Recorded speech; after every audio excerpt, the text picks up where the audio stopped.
calling to order the Astoria Planning Commission meeting for January 28, 2020. Call to order, please. Commissioner Koenig. Here. Commissioner Price. Here. Commissioner Corcoran. Here. Commissioner Womack. Here. Vice President Moore. Here. President Fitzpatrick. Here. And for the record, that meeting started at 6:32. So we will welcome our new commissioner this evening, David Koenig. Thank you for joining us. And in accordance with sections 1.110 and 1.115 of the Astoria Development Code, the Astoria Planning Commission needs to elect officers for 2020. The 2019 officers were President Sean Fitzpatrick, Vice President Daryl Moore, and Secretary Tiffany Taylor, who is also with us this evening. And I would note, before we go into the vote, that Commissioner Berkeley Henry is excused from tonight's meeting. So, I would like to, for the election, I would like to have the election for both the Traffic Safety Advisory Committee and for the Planning Commission during this portion of the meeting. We do need to have two motions, and I would like to move that Vice President Moore, I would like to nominate him for president, as he has ably handled the task during my absence during the past year, and I presume that he will call a recess every hour, as we have gotten into the practice of doing. Second. Okay, so we should also nominate a vice president and a secretary. I will nominate President Fitzpatrick to serve as Vice President and Tiffany Taylor to serve as Secretary. Second. Okay, we have a motion and a second for Commissioner Moore, Vice President Moore to become President, President Fitzpatrick to become Vice President, and Secretary Tiffany Taylor to remain as Secretary. Should we do a roll call on this? Okay. All those in favor say aye. Aye. Those opposed? Motion carries. So, we will also then have to have a vote for Traffic Safety Advisory Committee, and I would again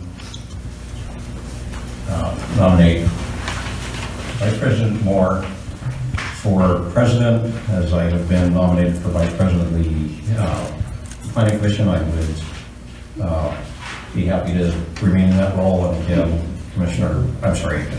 Secretary Tiffany Taylor. Can we have a motion? So moved. Second. All those in favor? Aye. Aye. Motion carries. And with that, Mr. Moore and I will trade seats.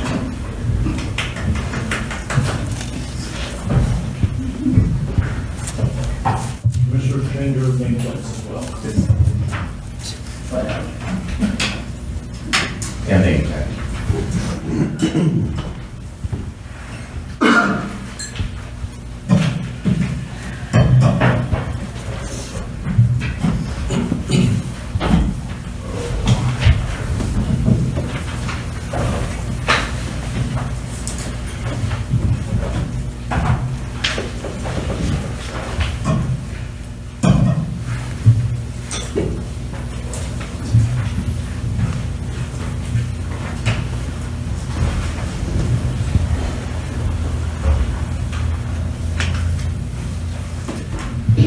All right, do we have any corrections for the minutes from the December 10th meeting?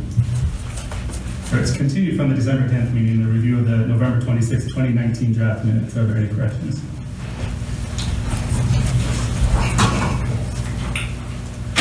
I move that we, I hate this microphone. I move that we accept the minutes of the December 10th, 2019, the Astoria Planning Commission. I'm sorry, I have one correction. Okay, well then, go ahead. As amended. In it refers to me as President Moore. Somewhere, where is it? Or no, under the public hearings, it says President Fitzpatrick explained the procedures, and that should be Vice President Moore. He was asking. That's my only correction.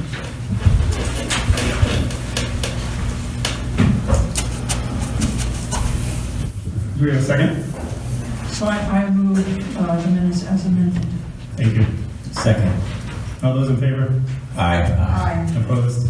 Motion carries. Do we have any corrections to the December 10th, 2019 draft minutes?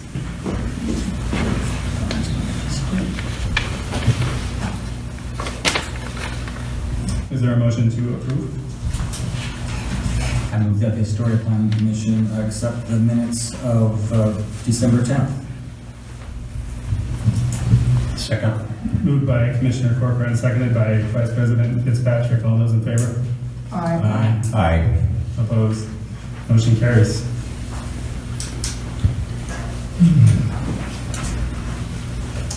We will now move to public hearing section of our meeting tonight. The Astoria Planning Commission will handle one permit request tonight with a public hearing. The order I'm going to follow for the public hearing is outlined in a handout called Procedures for Conduct of Public Hearings, available from staff. I will identify the subject, announce when the public hearing is open, and ask anyone interested to testify regarding the matter. If you wish to speak, please be sure to sign the hearing sign-in sheet located on the side table. You should address your remarks to whether or not the application in question meets the necessary criteria identified by staff or other criteria a person believes applies to the decision. The significant criteria that apply to each issue are listed in the staff report, which staff has available. If you fail to raise an issue in person or by letter to the Astoria Planning Commission, an appeal of that issue to the City Council or potentially to the Land Use Board of Appeals would not be permitted on that issue. Our public hearing tonight is temporary conditional use request CU 19-21 by Pacific Seafood to allow a temporary use for employee housing for up to 125 employees at 263 West Exchange Street. Does anyone object to the jurisdiction of the Planning Commission to hear this matter at this time? Does any member of the Planning Commission feel he or she has a bias, a conflict of interest, or any ex parte contacts to declare? I would have to declare I do not have any ex parte. I do not have any conflict of interest. However, I do have to recuse myself due to bias. The amount of time that I have spent in the building when it was a 40-bed recovery facility and previous efforts at doing business with the applicant preclude me from from being impartial. Therefore, I have to declare bias and will recuse myself from here. Thank you, Commissioner Fitzpatrick. Does any other commissioner have any ex parte bias or conflict of interest? I'd like to declare that I did visit the facility just before it became the 40-bed drug and treatment alcohol facility once. And I'm certainly familiar with the neighborhood, and but I believe that's it.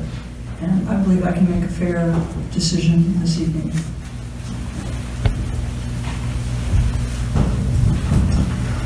As a result of this application, I did drive by the property to familiarize myself with the property. Any observations that I had, I noted and will address with the applicant during the public hearing. I will be able to make an unbiased and objective decision. Okay, could we have a presentation by, Commissioner Fitzpatrick exits? Could we have a presentation of the staff report and recommendation, please? Thank you, President Moore.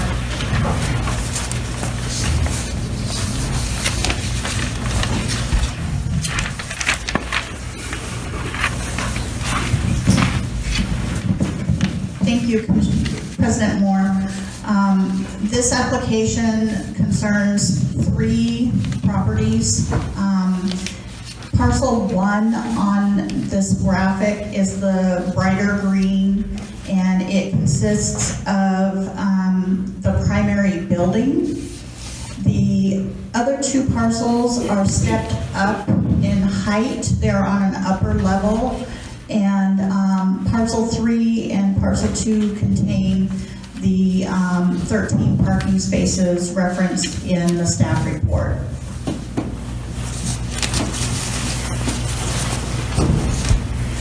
This is a picture of the proposal. It is an existing building in R3, which is the high-density residential zoning district in Astoria. The request, as noted, is to allow a temporary use for employee housing up to 125 employees. The 120-day deadline is April 19th. And there were previous applications on this particular property. The property was originally built as a nursing home in 1966, and a conditional use in 2006 was approved for a drug treatment center at this location.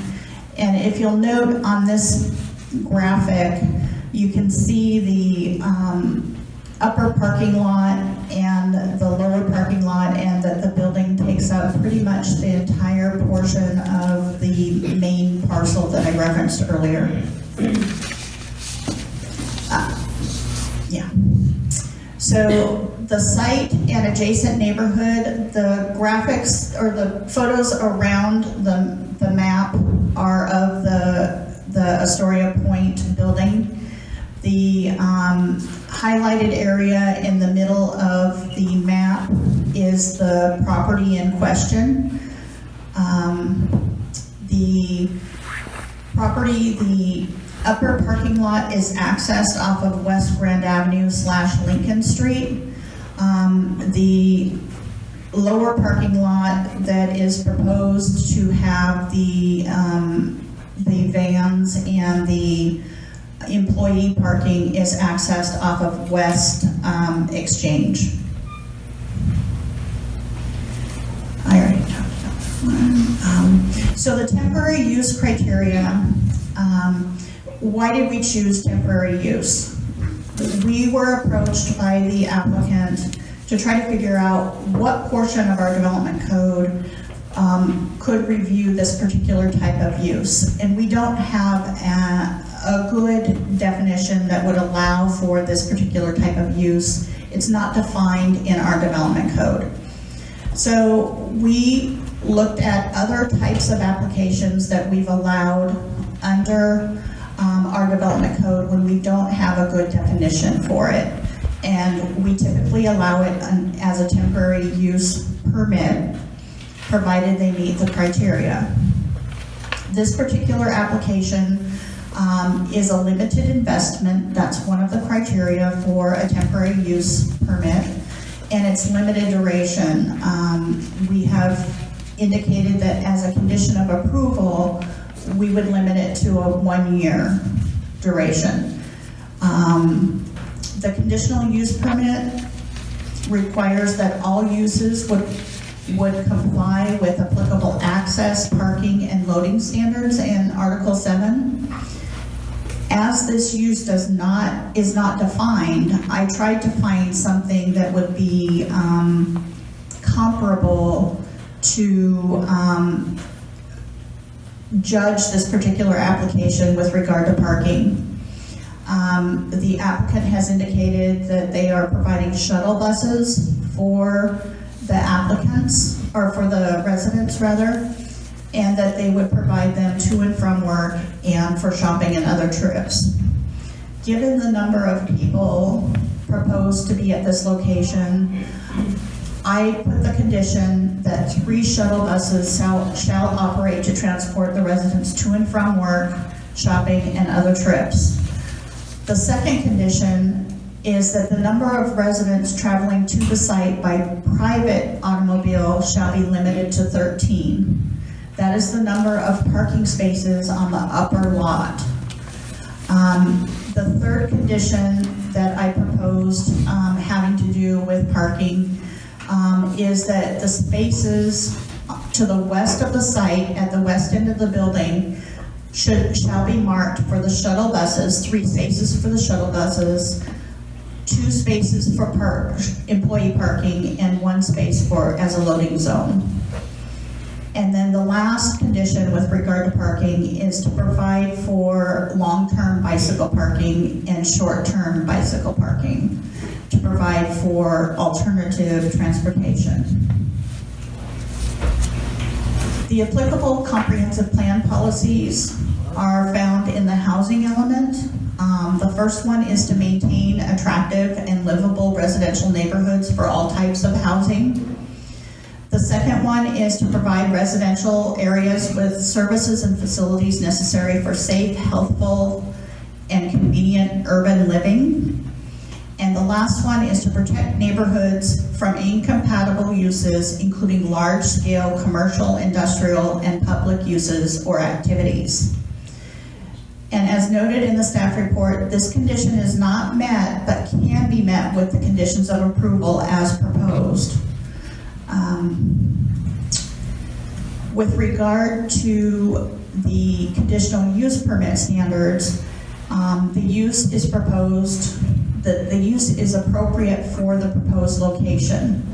This particular use is in the city's highest density residential development district, zoning district. The layout is adequate for transportation activities in terms of providing the lower area as access and drop off for the shuttle buses for the majority of the residents, and then the upper parking area limited to 13 cars or automobiles. The topography, soils, and other physical characteristics of the site are not going to change. They're not proposing changes to the building, the exterior of the building, and the parking lots. And that the uses contain an appropriate amount of landscaping, buffers, setbacks, berms, or other separation from adjacent uses. And one of the conditions that I proposed is to provide a landscape buffer or a berm of some sort to separate the driveway that comes off of Melbourne from the actual facility, so that the access is off of West Exchange rather, and off of the north for the 13 parking spaces. So the conditions of approval include the ones that I've already mentioned about parking issues, the 3 shuttle buses to transport people, the limit it to 13 people providing their own private automobiles, limiting the 5 spaces on the western side of the building to be marked for shuttles, loading and unloading, and staff. And if the applicant proposes to put in, there are 3 spaces currently in the right-of-way of Melbourne Avenue, which is not improved, or will not be improved in that area. And so if the applicant chooses to use those 3 spaces, we would ask that they get a license to occupy for those spaces in the right-of-way. And then the final one is that the applicant shall provide the 24 long-term bike spaces and 8 short-term bike spaces.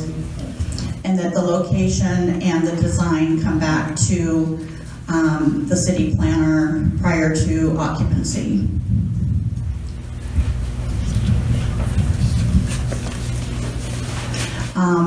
Additional conditions of approval include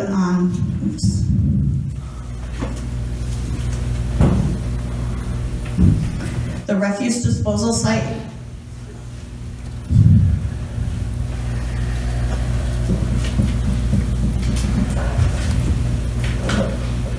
There we go, sorry. The refuse disposal site shall be screened from view. The site plan currently shows it up against the edge of the bank leading from the building up to the upper level. So we would just want to make sure that that's screened from view and that they have a site plan and construction plan for an enclosure for the refuse disposal. And that they bring that in prior to occupancy so that we can approve that. The temporary use permit, as noted earlier, would be valid only 1 year to January 30th, 2021. We would ask that any exterior lighting be reviewed by the city planner prior to installation for compliance with the development code. And that any changes in landscaping that they may propose also be reviewed prior to installation. And then the condition about the landscape or other buffer shall be provided to the western edge of the driveway to separate the site from the adjacent driveway. And then finally, that the applicant shall obtain all necessary city permits prior to occupancy. We received a number of comments. The majority of comments had to do with traffic, having to do with concern over the shuttles, the number of shuttle trips that might be to and from the site, and the 13 employees that may have vehicles are concerned that maybe perhaps more than 13 vehicles might be located at the site.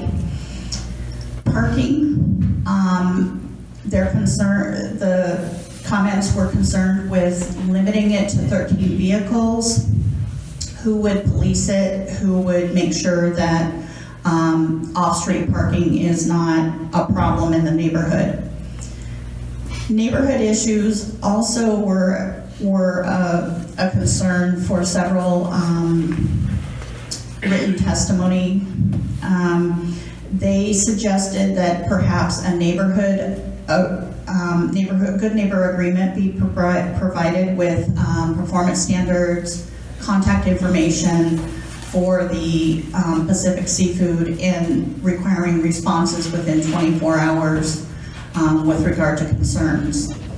Another concern is that this is an inappropriate location, and the Melbourne driveway access is a concern for one of the residents. Overall, there were 15 letters, 14 people, so one person wrote 2 letters. 12 people were concerned or opposed, and 2 people were in favor of the proposal. With that, I will recommend that if you want to consider the neighborhood agreement as part of a condition of approval, you will need to make sure that you add that as a condition of approval in your motion, if you choose to go that route, and that any changes to the staff report or the findings based on testimony that you might receive, you need to be sure to note that in your motions tonight. And I'll leave it open for any questions that you might have of me. Thank you, Planner Fryer. Does the commission have any questions for staff at this time? Mr. Price, you look eager to start. Thank you. Thank you very much, Planner Fryer. A couple of things came up also in the emails that we received, and one was that this area is not really suitable for R3, should more likely be R1 or perhaps R2. So I wonder if one thing you could show us, what is the R3 neighborhood around there? And the other is, could you sort of walk us through the immediate neighbors surrounding this area, northeast, south, and west? And, are they single-family homes? What is surrounding them? The majority of the homes to the north are single-family. Below, facing on West Marine Drive, they are multifamily or commercial businesses. To the east and to the south are mostly single-family homes. And then also to the west, it's mostly single-family homes. So yes, this neighborhood is mostly single-family. However, it is zoned R3, and I don't have a graphic right now to show you that the extent of the R3 zone. I have one, would you like to see it? Yes. This is the property. And that whole dark green area is R3? Yeah. And this is the publicly accessible GIS. City of Astoria. Okay. Yeah. So I'm looking at the R3 area that Commissioner Moore, President Moore just passed to me. Congratulations. And it does seem that, what makes this an R3 area? Is it because, I suspect because, well, I don't know why actually, looking at it. It serves as a transition between the predominantly single-family dwellings and the area to the south or to the north that is commercial. And so frequently R3 or a higher intensity zoning district provides a buffer between different types of uses. So the more intense commercial uses and the less intense residential uses. And the more intense residential uses are kind of that transition between the two. Well, I obviously I have looked at the code, and whether this was an R2 or an R3 area, this would be a conditional use request of basically the same sort. So, I'm just looking, just give me a second, I'll look at my notes to see if, do you have any idea, are there sidewalks around here? Are you familiar? Okay. They're cracked, there are sidewalks. This area is predominantly, mostly unimproved. There are limited sidewalks on Lincoln Street. Which are totally trashed. I mean, they've been crushed. And the street itself is very narrow, both West Exchange and Lincoln. And may I correctly assume that if we got to this point where we were recommending with conditions, that condition number 2, which says the number of residents traveling to the site by automobile shall be limited to 13, one could say the number of automobiles shall be limited to 13 because you could have, carpooling or whatever. Yes, thank you for the correction. Have you looked at, and just tell me if this is not the right time to speak about this, do we know about garbage collection, if there's additional garbage collection required for this large number of people or larger number of people that have been there previously, and what days and times, et cetera, might come? That would be a question for the applicant. Okay. That would be something they would work out with the garbage hauler. Okay, thank you. I think most of my other questions are for the applicant. Thank you, Commissioner Price. I might remind the audience that to protect the integrity of this land use decision, I would encourage the audience to remain quiet while we're asking questions of the staff and the applicant presentations. You will have an opportunity to address us at the appropriate time. Are there any other questions for staff? Commissioner Corcoran. Planner Fryer, question, a couple of them.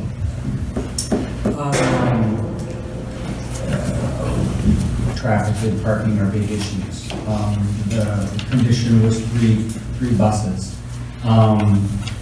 And I also read that would be to serve going to work, shopping, other activities.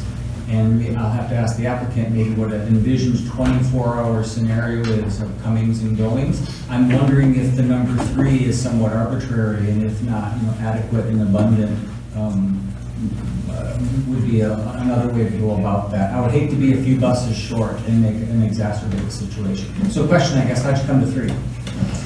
The reason I came to 3 is the applicant did inform me that they were looking at the minibuses, and they typically seat about 25 to 30 people.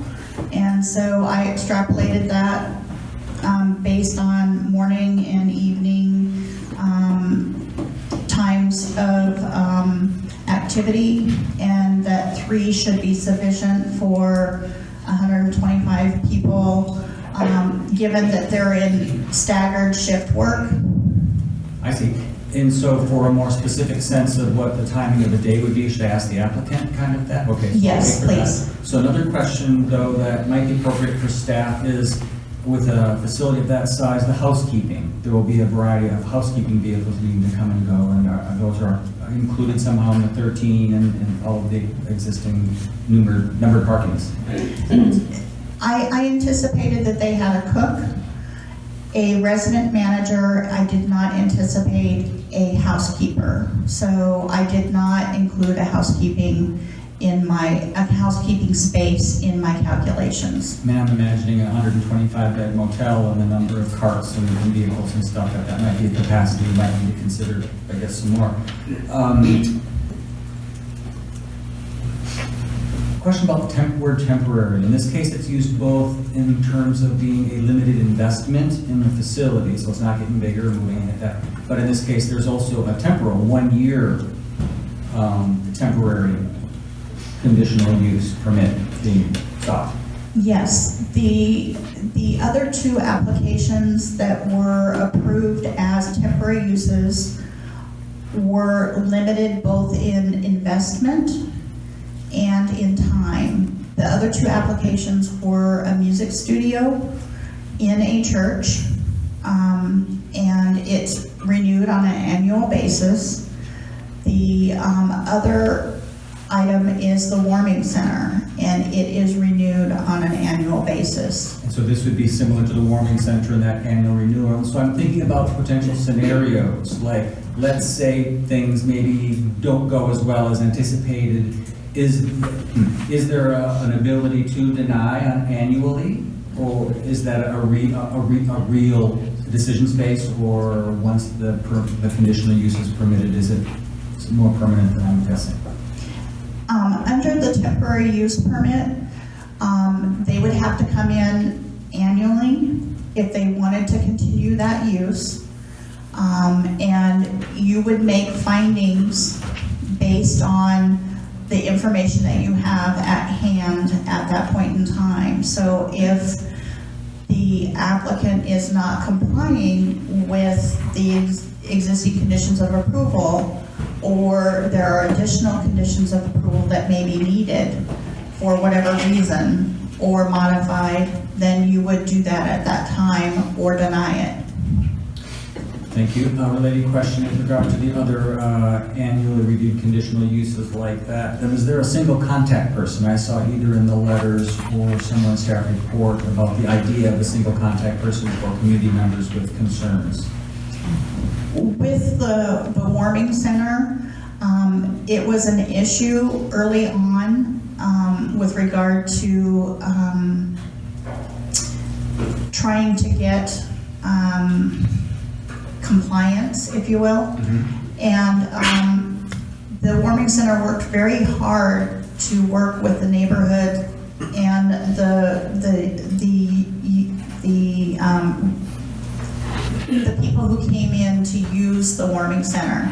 And so they have provided some good neighbor relief for the neighborhood.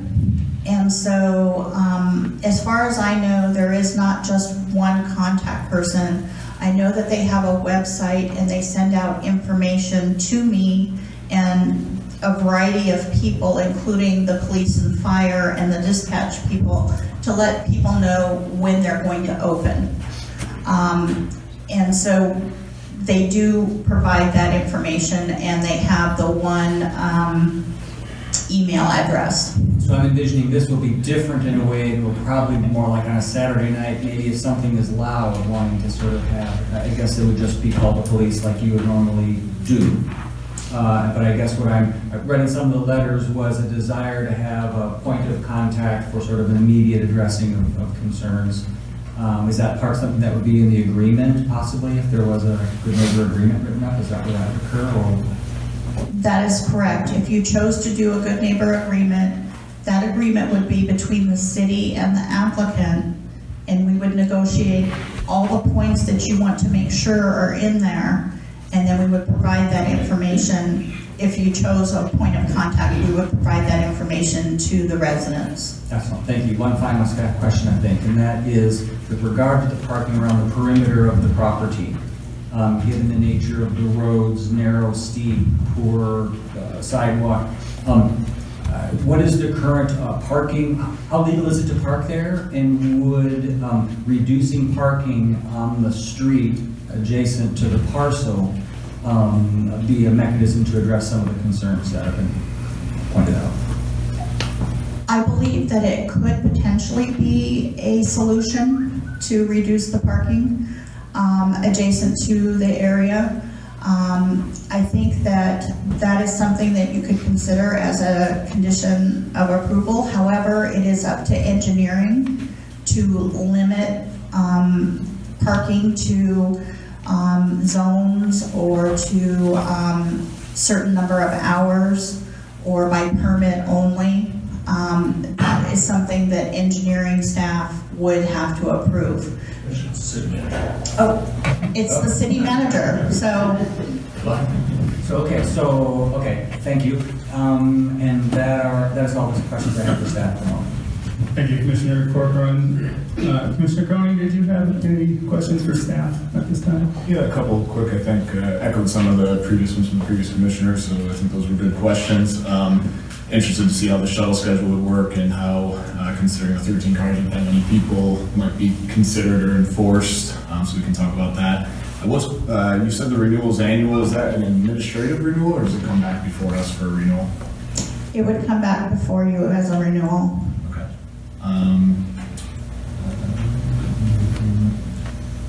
Yeah, I think that's all for now. Thank you, Commissioner Cronin. Commissioner Womack. President Moore, may Yes. I make a clarification? Please do. I do want to note for the record that there is discussion at this point in time about temporary use and how it would work. You may recall at your last work session meeting that there was some discussion about this type of use. And would there be interest in having code amendments to be able to have a process?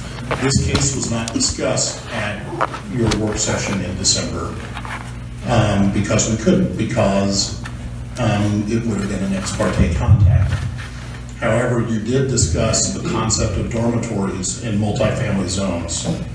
And the commission at that time expressed interest to look at that further. So that is something that you, as this board, could make recommendations for changes to code as well that could ultimately be reviewed and ultimately decided by the city council. So I want to make sure that it's clear for the record that if there happened to be a change in code, then there may be a different process. Right, if this were to succeed and then come up for renewal, there may be new code. That's correct. I just want to make sure that it's clear for the record. Thank you. Commissioner Womack, do you have any questions for staff? I think my only question at this point would be how the number 125 came up. Was that from the applicant, or is that an agreed upon based on staff's recommendation? It was the the request of the applicant. Okay. And in terms of whether that number can go down or up, is that's the number that's specific that the applicant wants, or something that we could potentially discuss as well? I think that you should talk to the applicant about that. I think that they may be willing to move on that number, but that's something that you should ask the applicant about. Thank you. Commissioner Womack. I have a quick question, since you brought up engineering, and I know the roads up there are narrow and steep and under-maintained.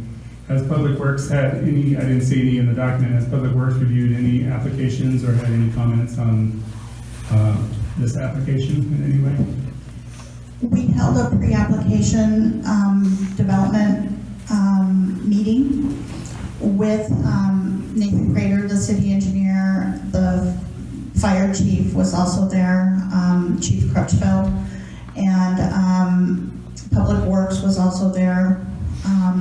And the concern about the narrowness of the street or the condition of the street was not brought up at that time.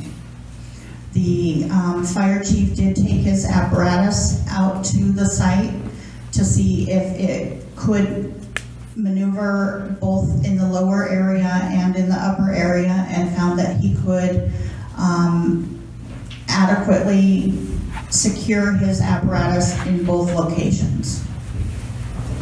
Great, thank you. Any further questions for staff? Okay. Can I clarify one thing too? Is it right that we're not really looking at living conditions in the building? That doesn't really pertain to us. Is that more building official? That is correct. The building official will determine when they come in to do any kind of interior changes. We'll look at the overall occupancy of the interior of the building. Okay, thank you. Any further questions? At this time, I am going to open the public hearing. Public testimony is now open. If you wish to speak, please come to the podium, state your name and address for the record. First, we will take a presentation by the applicant.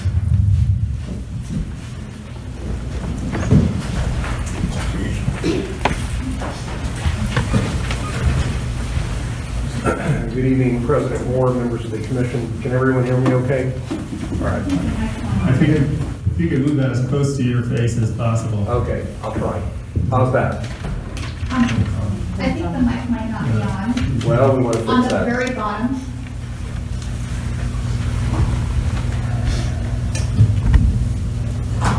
Where's Tiffany? Yeah, it's not on.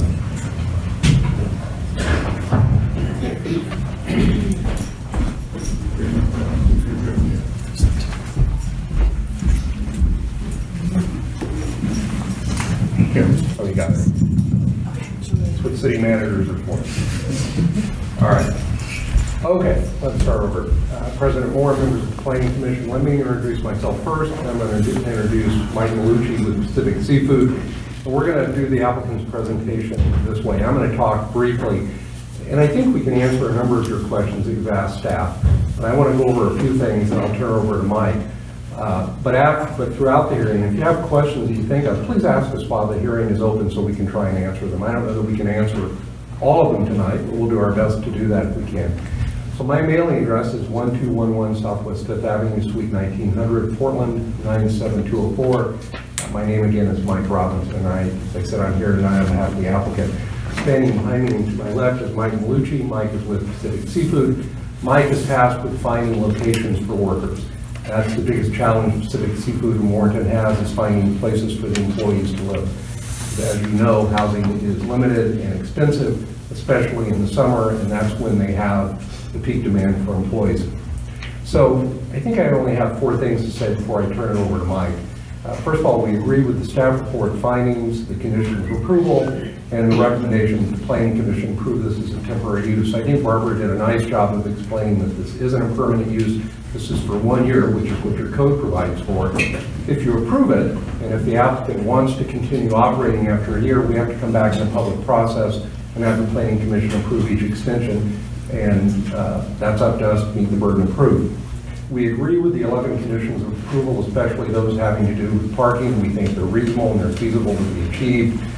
I would say, and I think Mike's going to cover this more than I should, there's not, with the conditions of approval, there won't be a traffic issue. More importantly, though, the workers aren't going to have cars. This is primarily a workforce that relies on transportation to and from the plant and then to places of worship or shopping or other tasks. And I think Commissioner Corcoran, you asked some good questions about how that would work out, and Mike can talk about that a little more. But in terms just of impact on traffic, it's not the kind of use that should have any impact on traffic. And I think the conditions of approval recommended to you by staff accomplished that. The approval criteria are satisfied. Temporary use requires it's a limited time use. We're comfortable with that. It requires that we make a minimal investment, no more than minimal capital investment, and that's what we propose to do. As I said, we're comfortable with the conditional approval requiring shuttles. We can have a discussion with Mike about whether 3 is the right number and how they'll operate, and I would encourage you to do that. The building's vacant. This is an appropriate use for the building. We don't plan on making any exterior improvements except to comply with the conditions of approval. What you see now is generally what you will see if the use is approved and operating, other than what we need to do to satisfy the condition. And I think I would end my part by saying, and we're subject to the criteria. We have to demonstrate to your satisfaction that we meet those. That's what this hearing is all about. But I want to emphasize that it's a real task for Pacific Seafood to find housing for their employees. It just is. And not every site is going to be suitable for it. If we're not able to use a site like this, what Pacific Seafood has to do is seek out housing in the rental market or motels. And what Mike would tell you is seeking housing in the rental market has an impact in other ways. So we're trying to use a vacant building that's set up for a group use. I think Mike will have a suggestion, and Commissioner Womack asked about this. Mike will have a suggestion about the number of employees that might be suitable to be housed there. So let me stop talking and turn over to Mike. If there are questions that I can help you with or help answer, please ask me. But other than that, I'm going to have Mike talk, and then we'll listen to our neighbors, and then we'll come back and rebuttal. Thank you for your time.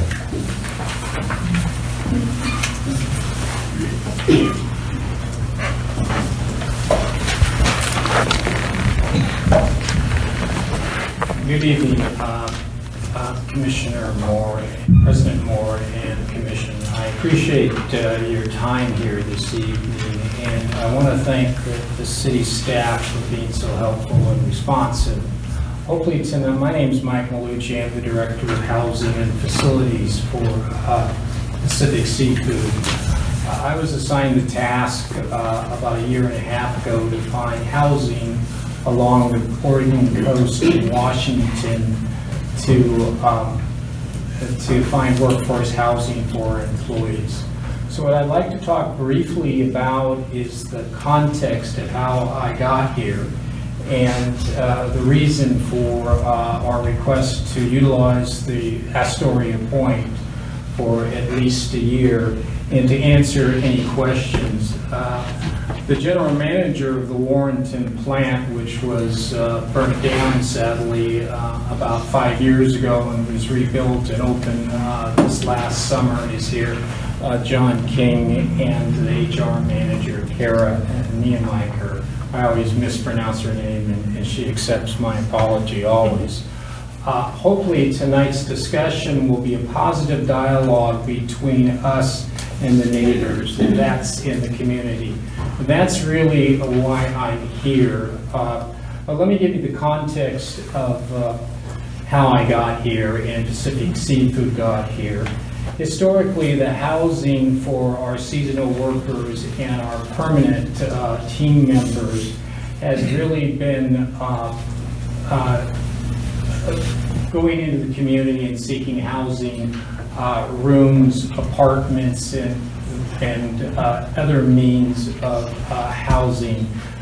But recently, as we all know, the trends of housing at least in Portland and the metro area, has been shrinking, and the supply has been very limited for a variety of complex variables. When I came down to the coast and had the assignment to look for housing, I thought this would be a quick solution. But the housing supply, and especially for workforce housing, is as serious as in Portland and the metro area. And I traveled the coast up to Westport, Astoria, Warrenton, and Newport, and spend at least once a week looking for housing. In my brief analysis, it's the supply in terms of housing and moderate first-time starters is not going to improve in the foreseeable future, and sadly in the long-term future.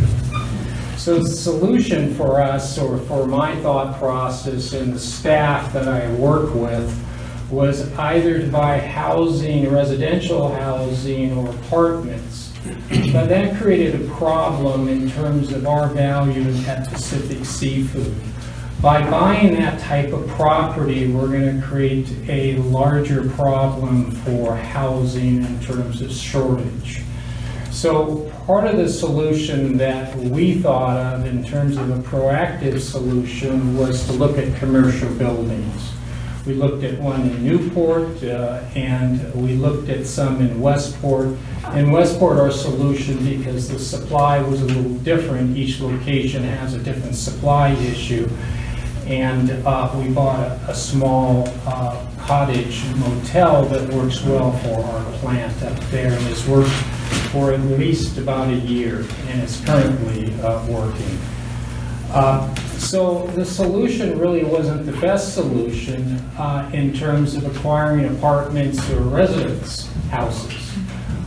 The best solution that we thought of was to look at commercial property and potentially retrofit that type of property in terms of dorms or workforce housing. And when I happened to come across the Astoria Point property, it seemed to meet our requirements. And when I started to assess that through inspection and fire systems and talking with the city, it more and more seemed to suit our needs. I'm certainly, as I've heard and read about the concerns of the neighbors in the community, is willing to come down to 80, which is the use in the staff report and the historical use. I certainly want to be flexible, and Pacific Seafood wants to be flexible and with the balance between the community and what the zone will allow. So I'm certainly willing to have that kind of discussion.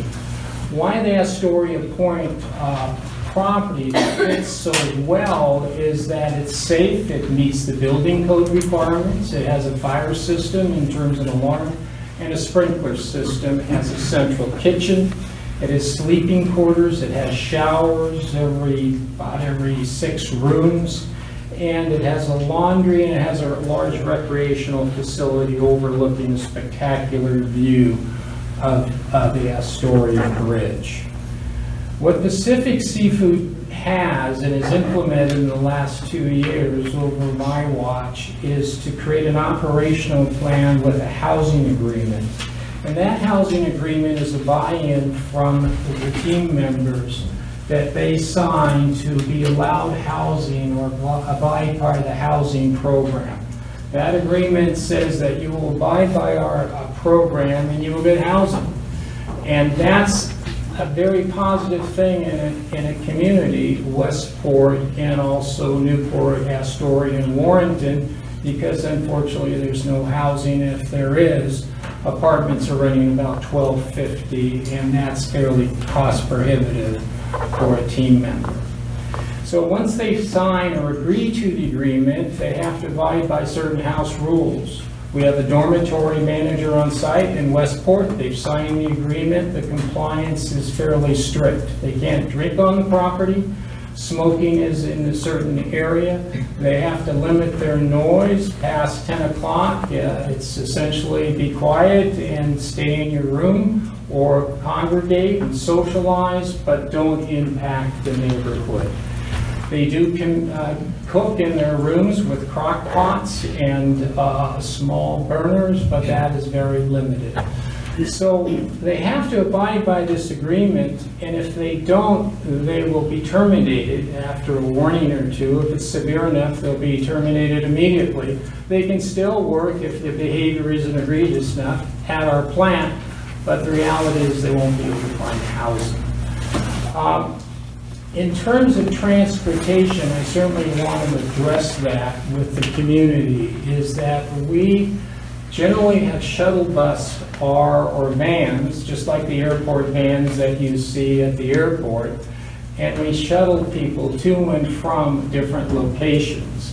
And primarily we do that because seasonal workers generally don't have a license or they don't bring their car.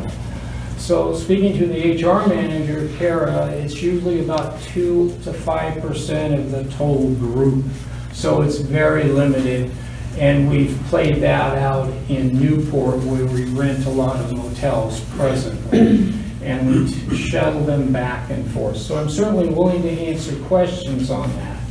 In terms of working with the neighbors, there's generally a contact person in Newport that they can call, and the HR manager immediately if there's concerns. They can also contact our property manager that is available, and they certainly can call me directly. My view of people being good neighbors is that they have to be, by definition, good neighbors and add to the community. And if they can't do that, we don't want them as team members. Because Pacific Seafood takes pride in their product and pride in their workforce. The goal of why we want to stabilize housing is really twofold. If we can stabilize our housing, we can bring workers into our facility and they can be long-term employees that potentially can buy into the community. And it saves us money in terms of having to bring people from Longview. Last year, we had to bring temporary workers from Longview in California. So those are the two goals. I'm certainly willing to consider a neighborhood agreement if the neighbors are willing to do that. To answer the questions regarding transportation, I think I've covered that. Trash, absolutely. Under no circumstances are we going to have trash and have rodents and other things. Once again, the place has to be safe and clean. My rule and our property manager's rule is if we can't sleep in it, no one's going to sleep in it. And it's got to be clean and it's got to be safe, and the police can't be being called all the time. And that's why we would have 1 to 2 people, generally 2 people on site in a larger facility. The 40 beds really doesn't fill up the whole facility because it was a treatment center. It had a lot of a doctor's patient room. It had other kinds of record keeping. And so when we initially walked through the premise, we thought, wow, we could put 125. But I'm willing to admit that that might not work, and that might be an error in too many people bumping up against each other. Unfortunately or fortunately, this is an experiment for us. And we've learned a lot in Westport, and we've had lessons learned. And we know we're starting to learn what works and what doesn't. But throughout the state of Oregon, I think we're the first, if not one of the first, that is really trying to explore workforce housing to stabilize it and potentially, hopefully, be an example to the community. Any questions, please? Commissioners, have any questions for the applicant?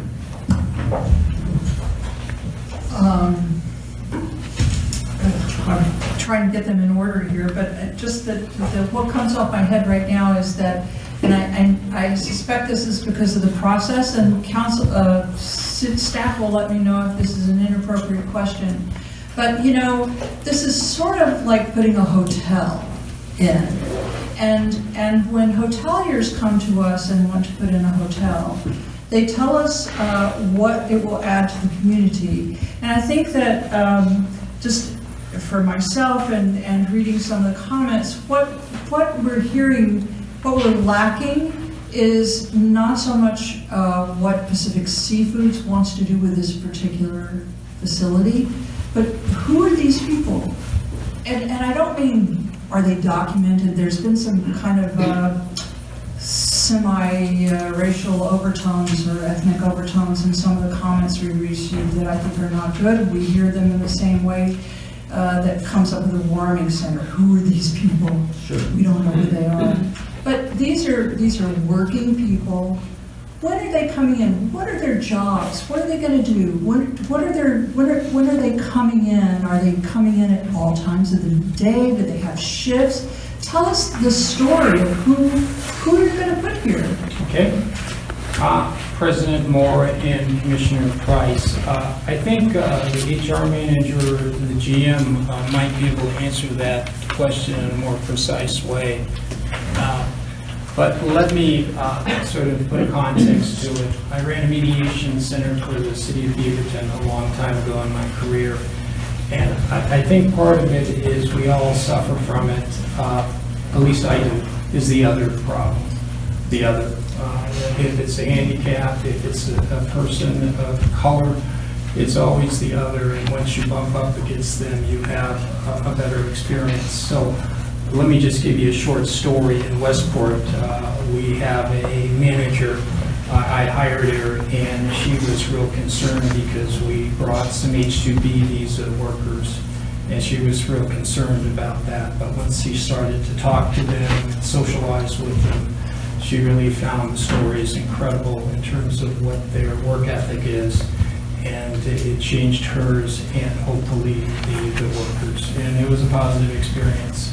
Let it be noted, in that situation in Westport, it was very close to the police station. We didn't get one call. But I'll let Kara talk to you about that.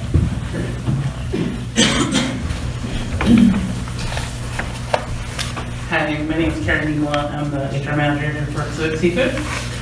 Do you my address? Okay, 17 Elizabeth Valley in Kaplan, Washington. And so for the people that we bring in, are people vary from every walk of life, every ethnic of life. They're all over the country. For instance, we just got 3 people back from Puerto Rico. They were with us for the season. They went home for a month to transition back to living here in the community. We've had a lot of that lately. And that's one of our goals, is to have these people transition back into the community. This is our way of helping them be able to do that.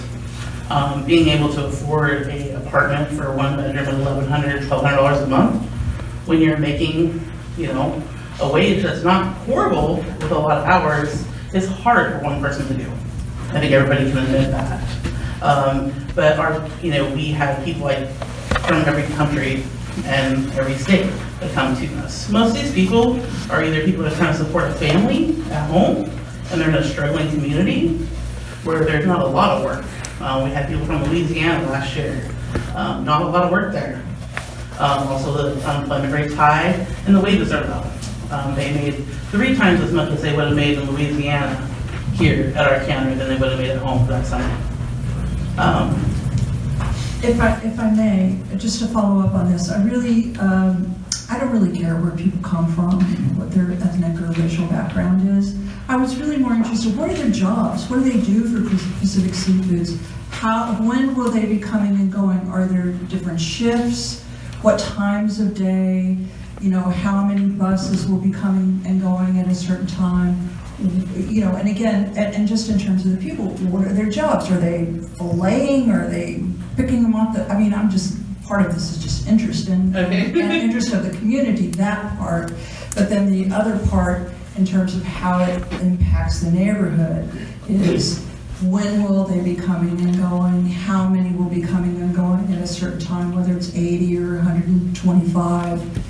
Again, the shifts, etc. Okay, so we run 2 full shifts. One starts at either 6 a.m. or 6 or 7 a.m., depending on what line you are. We have multiple lines throughout the plant, depending on the start times, within an hour. That is half of the shift. And would you expect all, whatever number is there, to be going? No, So half of the people would be on day shift, that starts at 6 or 7. The other half would be on night shift, that starts at 6 p.m. We also have a sanitation crew, which is about 10 people, which is half already full with local hires. So about another 5 people that would leave about 8:30 at night, 9 o'clock at night. Those shifts are 10-hour shifts, so you're going to get home around, after about 11 hours, right around there. So and those jobs range from packing fish to gutting fish. It depends on, we would have very few filleters, if that's what you're asking. It's more of a skilled position that takes years to learn. But yeah, they're seafood processors that will be there with the expectation to work.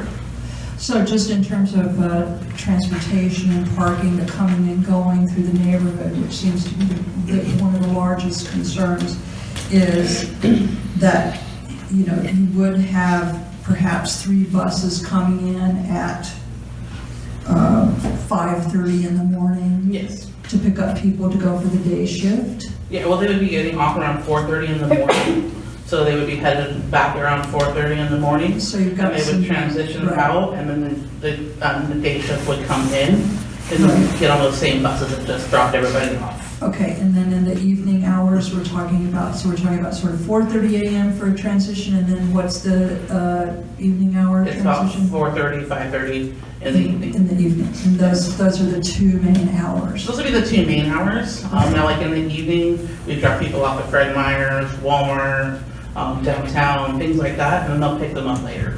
Okay, so that would be something that you would pick them up at the, at Pacific Seafoods in Warrenton and take them there before you bring them back to the housing. There would be multiple runs, and that's what we've done in the Multiple past. runs, Yeah, right. so you would drop them off. Not everybody wants to go to the store in their work clothes. Right. Give them the option to take a shower, and be able to go. Right, and this is daily, 7 days a week? Yes. Okay. I'll stop there. Thank you. Commissioner Corcoran, you have questions for Matthew?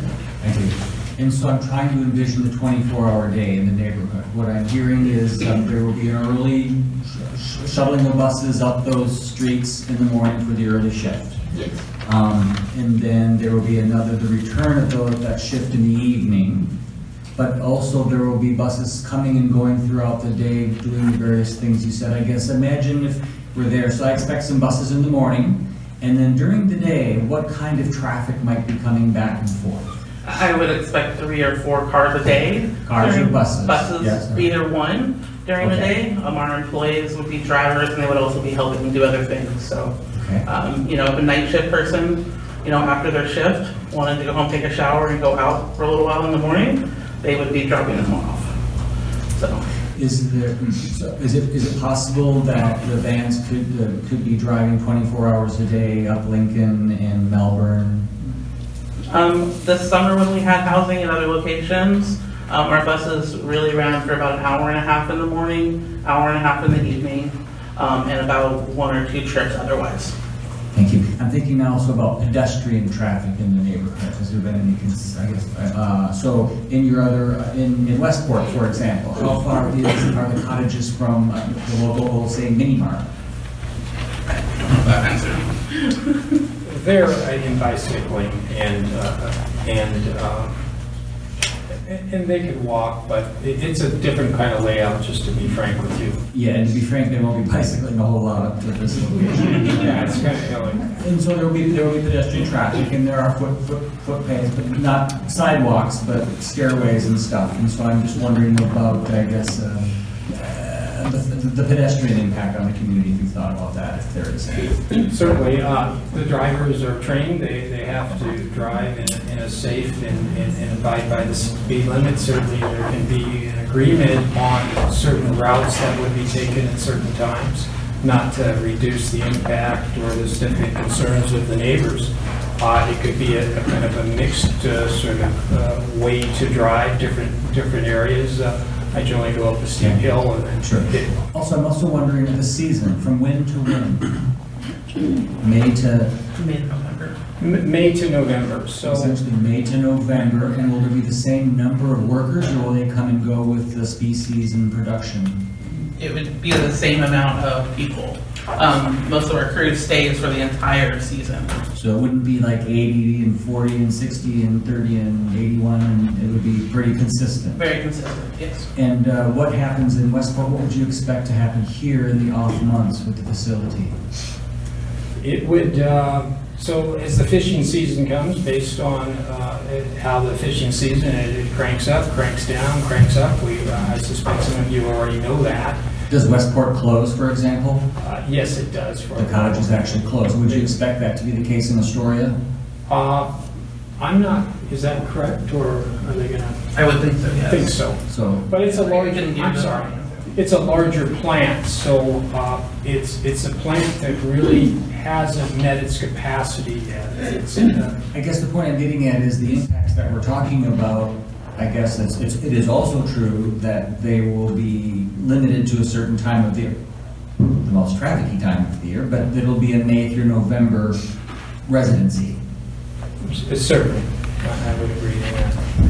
And will there be somebody on staff in the off months to kind of make sure everything's okay and all of that? I imagine. Oh, yes, yes. Somebody will be overseeing the facility based on my view of how to run facilities, and also certainly with the property owner. I can't, we're unable to allow that building to be vacant. There's a lot of maintenance that goes into it. Okay. How about, one final question, what about visitors and family members that might be coming and visiting over the course of the season, as far as accommodating parking and again, impact on that facility location, in addition to the numbers of actual people? There is some parking up above the upper level, but I think I'm probably not answering your question. People cannot. In Westport, how many sort of family and friends come into the cottages? Is it an issue? No, it's not, because those workers are H-2B visa workers. Got it, that's a long way. Yeah. What has been the most common complaint up in Westport with the neighbors or whatever? We really haven't had many complaints. Are there neighbors close by, or is it kind of isolated? Across the street. And the door manager makes sure that she talks to the neighbors and has the concern. It's about 50, we have 50 people up there right now. 50. 50. And but now there's probably nobody because it's January. No, there's 50 right now for crab season. We brought in, and they're gonna last. When we bring people from overseas, it takes a significant amount of commitment. They're vetted with the federal government in terms of background checks, and we need them. You don't expect Dungeness work here in the wintertime? I can't answer that, I don't know that. Okay. Yeah, I can. GM can probably answer that, but right now we're shipping Dungeness up to Westport to process The it. key thing is the impact should be expected between May and November. Yes. Commissioner Cronin, any questions for the applicant? Commissioner Womack? I have a couple of questions about your current volume of rentals you spoke about that you're doing in the local community currently. Can you speak to how many properties you currently have in Warrenton and Astoria that you're renting? We are renting 14 units in one apartment complex, 12, which houses 48 team members. They're 2-bedroom apartments with bunk beds. And we have a couple houses right now. But it's a tight market. And one of the issues regarding homes is that, and rightfully so, there's the 4-person or 5-person zoning rule that you cannot have 4 or 5 unrelated people into a house. You don't want to impact that residential zone, but that's more for bar rentals.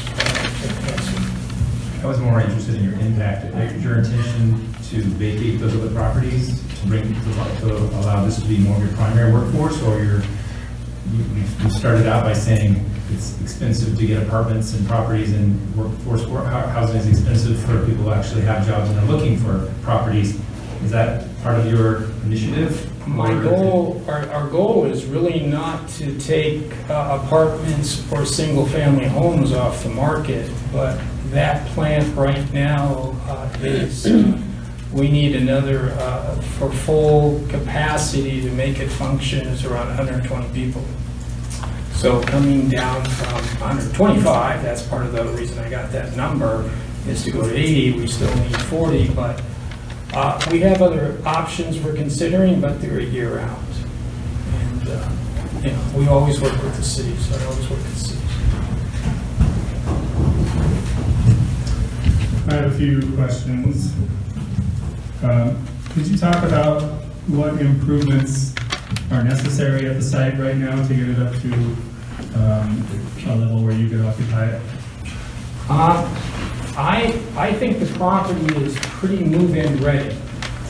And I've had an inspection that's been done, and it's come back with general maintenance. The property has been not really maintained for 2 years. It's really not, I'm not criticizing the owner, it's just deferred maintenance. And if I were an owner, would I want to put that kind of maintenance in it? So It's very limited, it's sort of dry rot issues. I've had the sprinkler system checked out, that is checked out very positively. No real concerns about that. The fire alarm system appears to be working kitchen, so there's really limited maintenance. I would agree with the recommendations from the city about those kind of improvements, but very limited kind of capital improvements, really none in terms of just general maintenance. Okay, so you don't expect to add a kitchen or add bathrooms or anything that kind of thing? Moving right. So our comprehensive plan, 2011, encourages moderate and low-income housing. It seems like you're suggesting this is workforce, which you brought up, market rate housing. And the implication then is that you're providing a cheaper living experience for your team members. Is that correct? Can you touch on, I assume that you charge a fee involvement in this program. Can you touch on what the difference is versus for your housing versus market housing? We subsidize the housing in all the various locations, and right now they provide a contribution of $10 a day. And that might go up a little bit, but not much. And so for the market, for a worker to go out in the market, you're not going to be able to get a room for $300. But there is really, when I started this journey, for lack of a better word, it's a journey. There is really, but you're better at that knowledge. There is really no supply out there for apartments.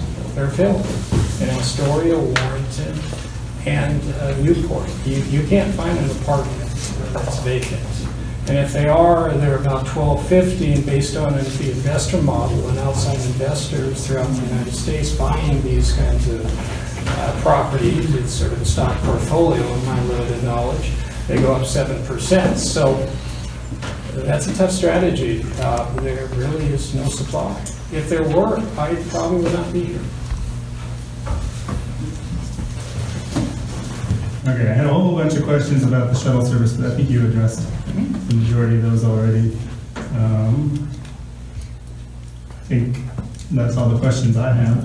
Any further questions from the commission for the applicant? Okay, thank you very much. Thank you so much. Before we move on, we'll take a 5-minute break. We're about 1 hour and 20 into the meeting, so we'll return at 7:50. We'll return at 7:55.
How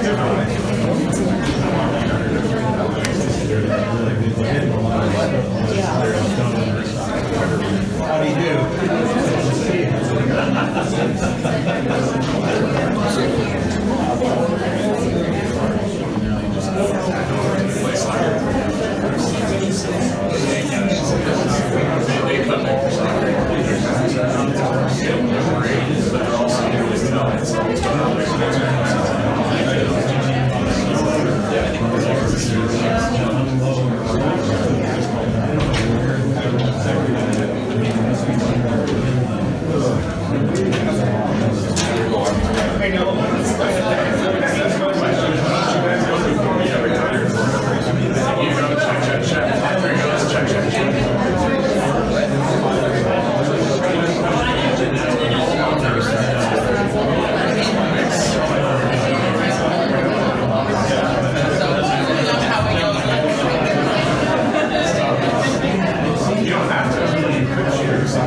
All right, at this time, if there are any presentations by persons in favor of the application, you may approach, state your name and address for the record.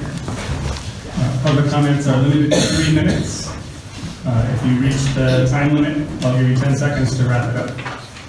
Would anyone like to speak in favor of the application? Hi,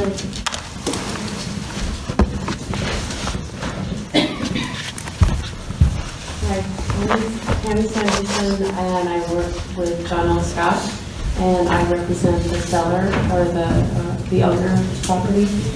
And Nobody can. I cannot hear you. Oh. Is that better? Thank you. Okay, and I'm just here to say that she has owned this property since 2006, and she has rented it to she leased it to a drug treatment center until 2 years ago. And the reason that did not work anymore is because insurance companies limit how much they'll pay for a stay and how long that stay can be. So it just didn't pencil anymore. So it sat vacant for 2 years, and Pacific Seafood became interested in it, and that will, she lives in Memphis, Tennessee now, and so this will keep her value up by them leasing it. And so, of course, we're all for it. Thank you.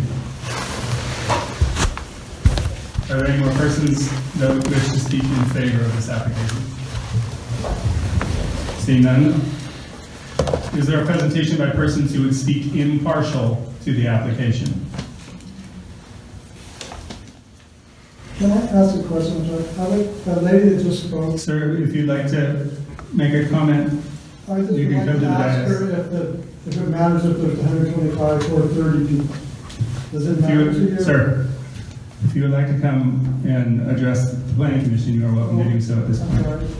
I'm sorry. Okay. I do have my Thank you. name on this. I do want to speak.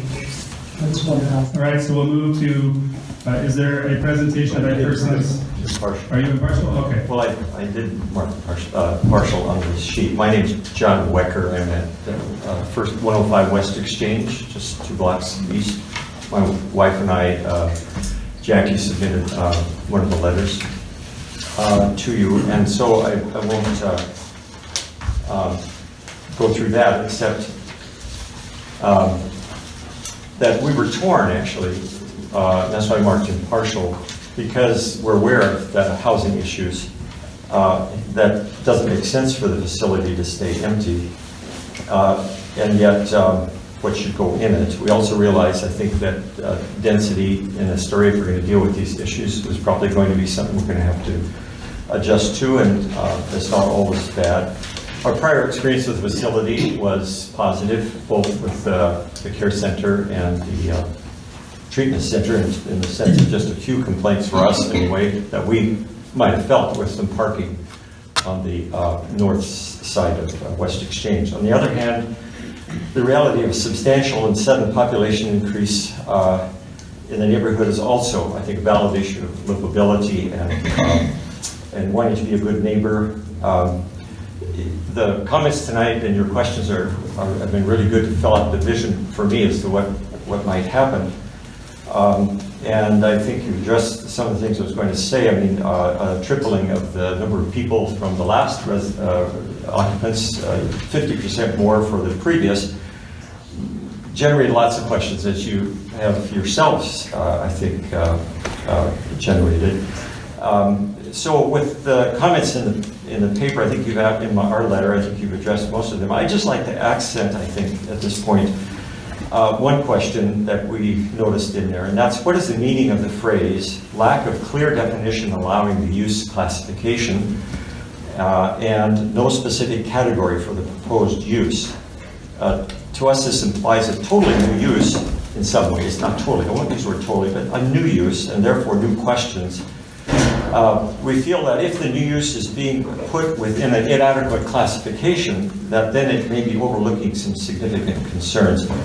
Should there not be a greater analysis of the potential impact of the project before proceeding? And those statements, those comments in there about no specific category, and the Pacific Seafood folks mentioning this is experimental for them, makes me think this is in sort of a category of its own that may need a little bit more analysis. Certainly 125 does not make sense to us. 80, in our paper, our letter, we said maybe 40 to 50, so we're not close to that, and that's why we're a little further away than some of our neighbors. We're 2 blocks over, but we have been affected, by the narrow streets and the landslide and all of that happened in 27. Wondering if maybe half a year, 6-month condition rather than a full year. Because of the possibility of this building being successfully used for housing, we'd like this to work for everyone involved and not backfire in some way that would make it more difficult for other creative housing to go on in the city. So I appreciate your careful analysis of this issue. I'm not sure if I think we're still impartial against 125. I would just be against 125 for sure. I'm feeling, and there's no analysis of this. Somebody should have figured out like what is the impact. You haven't helped get a vision for this from me, but 40 to 50. I don't know. I'd probably shift over to 4. Thank you very much. Are there any further presentations by persons who would speak impartial to the application?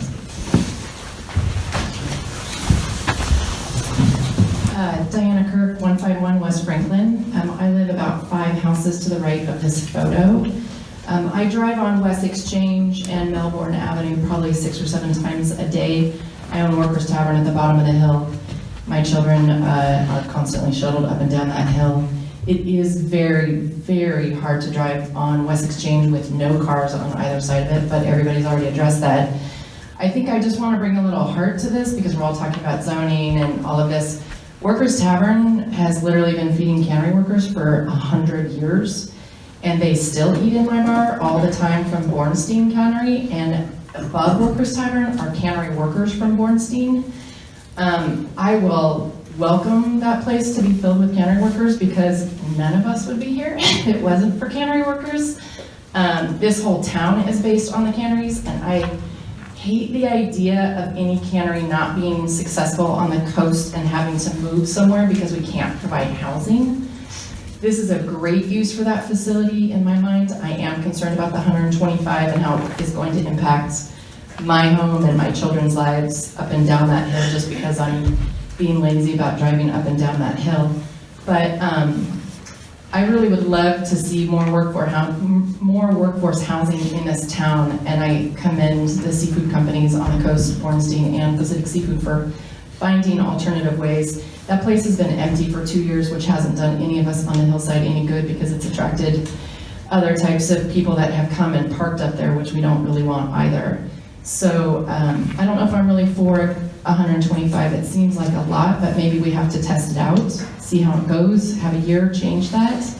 I definitely don't want to see it turned down for any reason just because it might solve a cannery problem in this town that is a really big problem that we see in Uniontown a lot. The cannery workers are a big part of our businesses in Uniontown.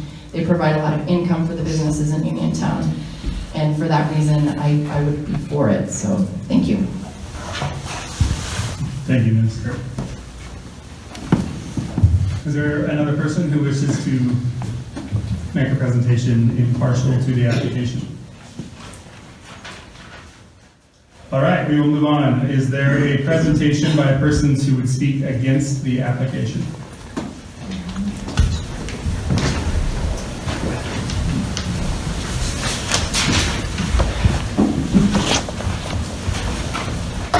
Hi, my name is Michelle Adams. I reside at 349 Melbourne Avenue. It's that southwest partial or lot inside that parking lot. Right now, let's see here. My biggest concern is like emergency vehicles. My property is a flag lot, and I'm supposed to have about 25 feet of access from my property to the street. Right now, I don't even have 6 feet because that property is built on a really steep hill. when I've heard the city, I think, city planner, discussing about putting a boundary up and possibly using those parking spots for additional parking for that building. That's gonna not let fire trucks, it's not gonna let utilities get to my property. I have trash too, my trash. I even got pictures of all this stuff that I can give you guys, but my trash is on that street, my mailbox is on that street. There's power lines, there's water, there's a lot of utility workers that use that street, although it doesn't look like a very busy street. It's a very important street, not to just block off for a parking lot, just so buses can do a U-turn.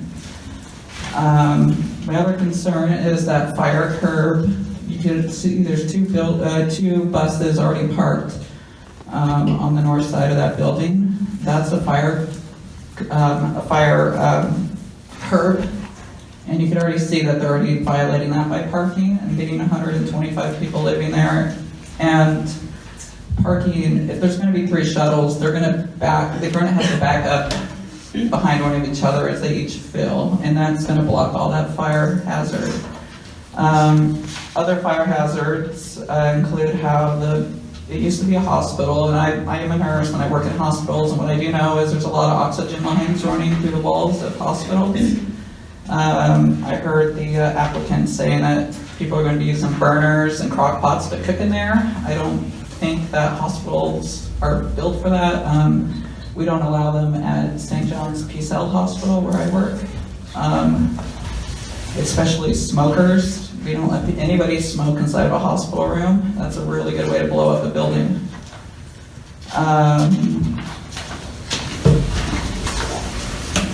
I also look at with the article 7.050, unlawful parking. These 2 cars that are currently parked on Melbourne, there's parking spaces spray painted there already, which would be unlawful parking claims that the current owner is doing at the moment. And my last thing is the proposed barrier would need to be set back on the east side of Melbourne Avenue and not block Melbourne Avenue for emergency vehicles, utility workers. It's my safety that Melbourne Avenue does not get blocked off. And coming in from the south side, that is way too steep of a hill for a road the grade would never tolerate any type of emergency vehicle to be driven down that hill. Thank you, Ms. Adams. May I just clarify, could she point to her lot, or could I point to what I think her lot is? It's right here, and it's a flag lot, so I only have about 6 feet actually touching paving of Melbourne, which by code I would need like 25 feet. And is that your house there? My house is right here, Okay. How do you get to your house? I park my car right here and I walk upstairs to get to my house. Thank you.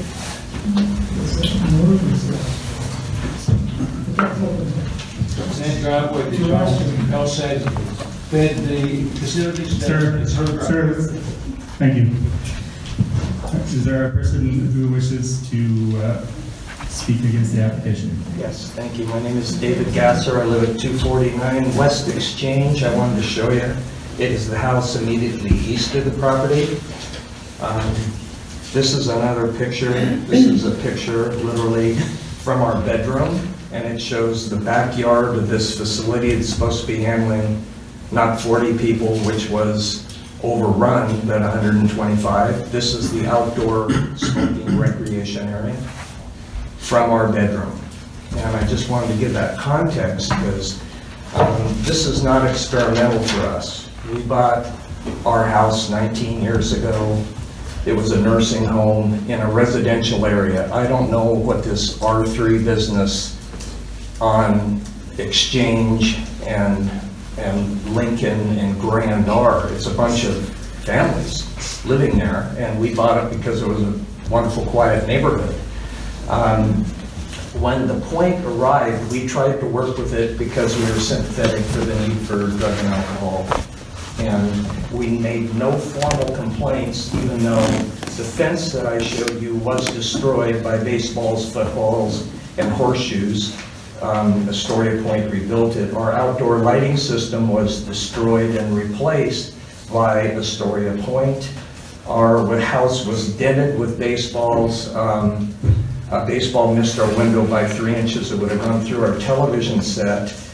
And the last thing is the east door exit is 20 feet from our deck.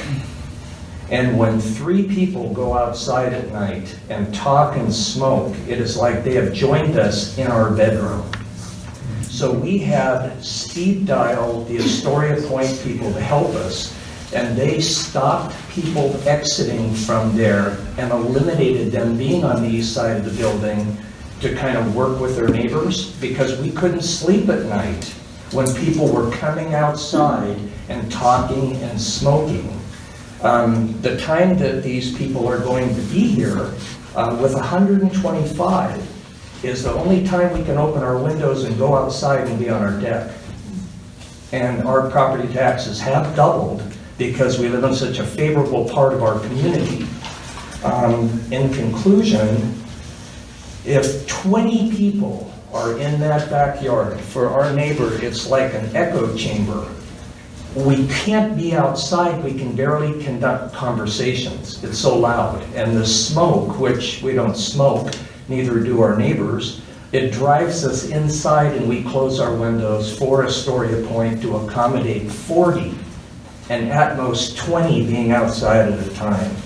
The idea of 125 people, I know for a fact, because I was on a first name basis with the Astoria Point people, that they had to dig up the floor once because the water and sewer issues at the showers and the bathrooms for 40 clients overwhelmed the facility.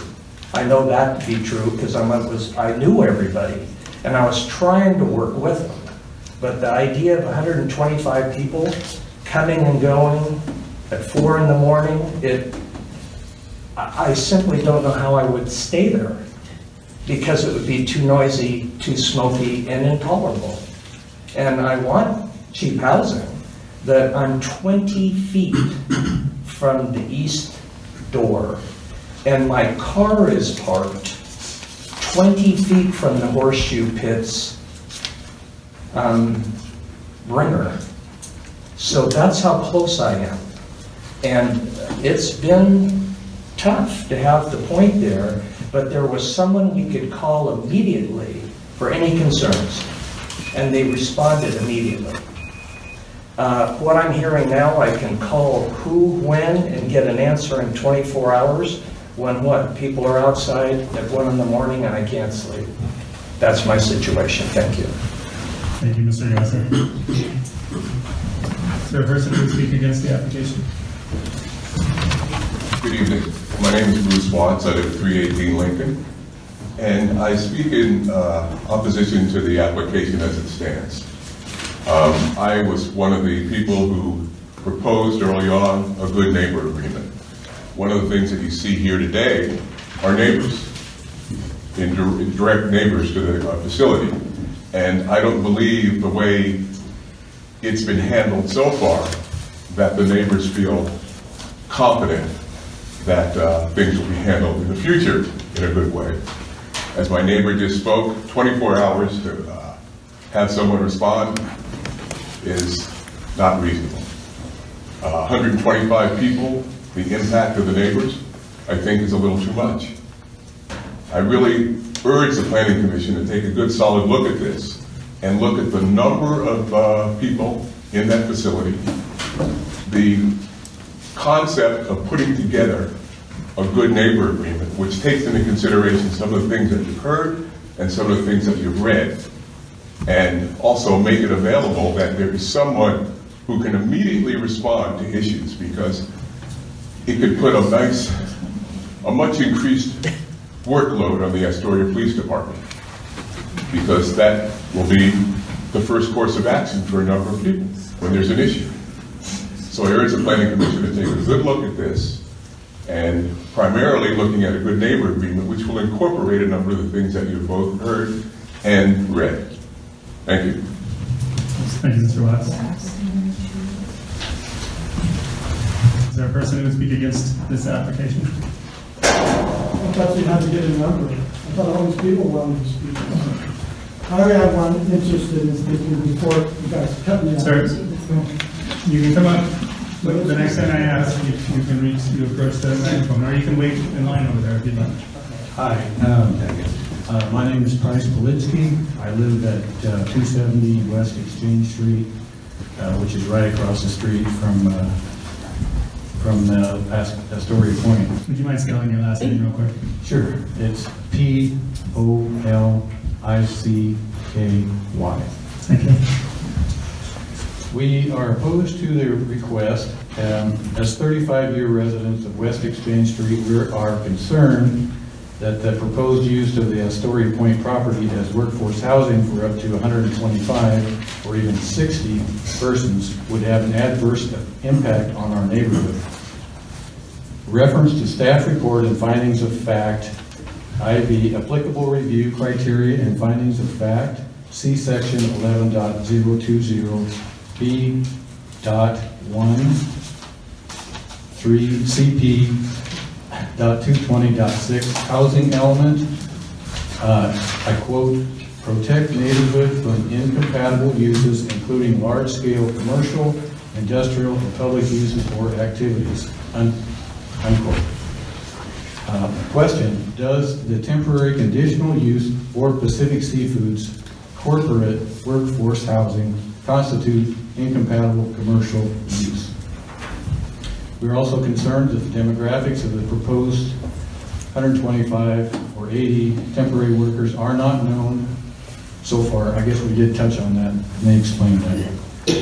Melbourne Avenue is used daily by neighborhood residents who choose to walk or cycle to work or the store, and elderly persons doing the regular walks, and school children who are left off the bus stop on Alameda. It's a narrow and steep uphill street with no sidewalks. Vehicles for transportation of the proposed large workforce will exacerbate the traffic where the streets are already marginally adequate.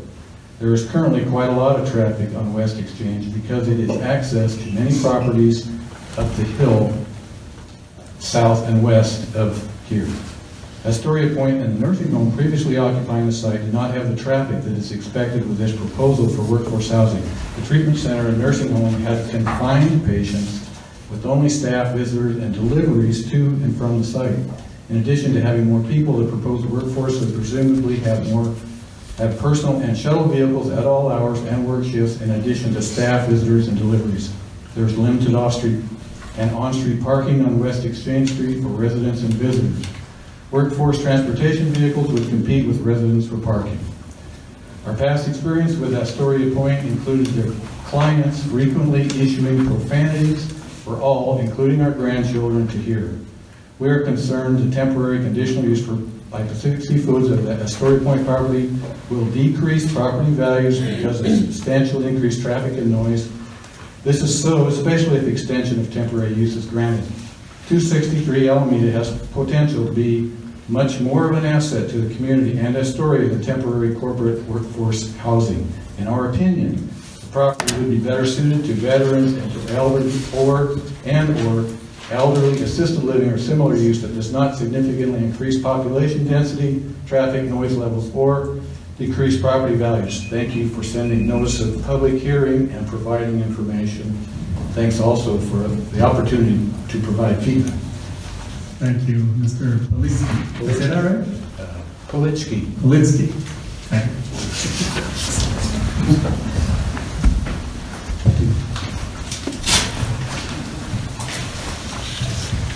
Good evening. I have a few thoughts.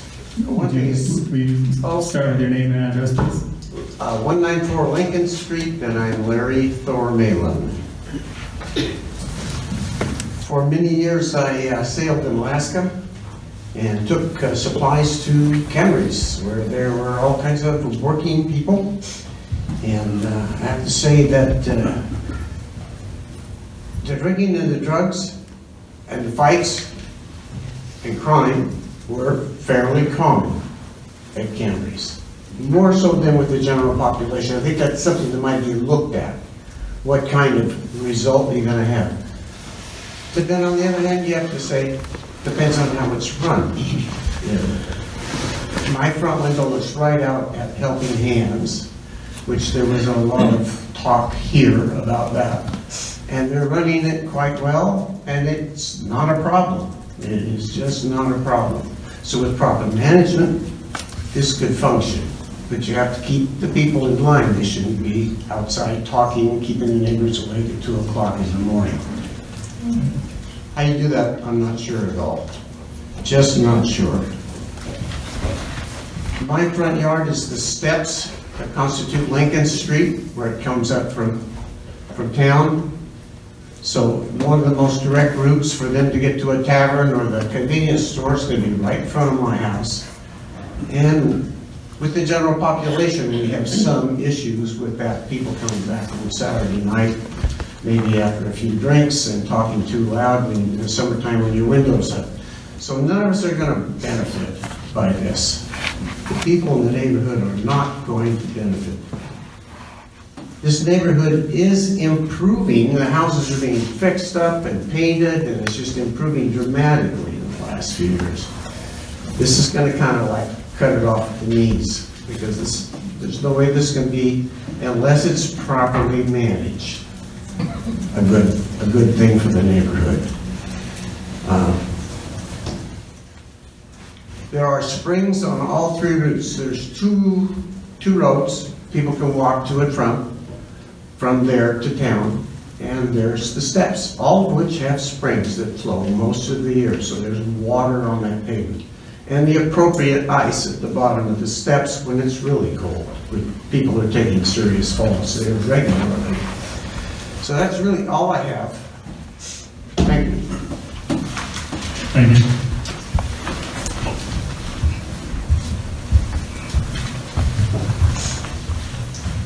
Good evening, my name is Mary Colshaw, and my husband and I own 303 West Exchange, and it's the house right next to the flag lot that Michelle Adams had pointed out. You can see it share the paved parking area just to the west of 263.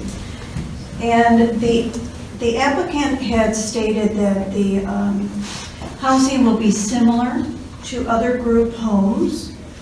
And there's a definition of group housing, and under density, it states that group housing resident density is limited to 2 residents per 1,000 square feet of total gross floor area.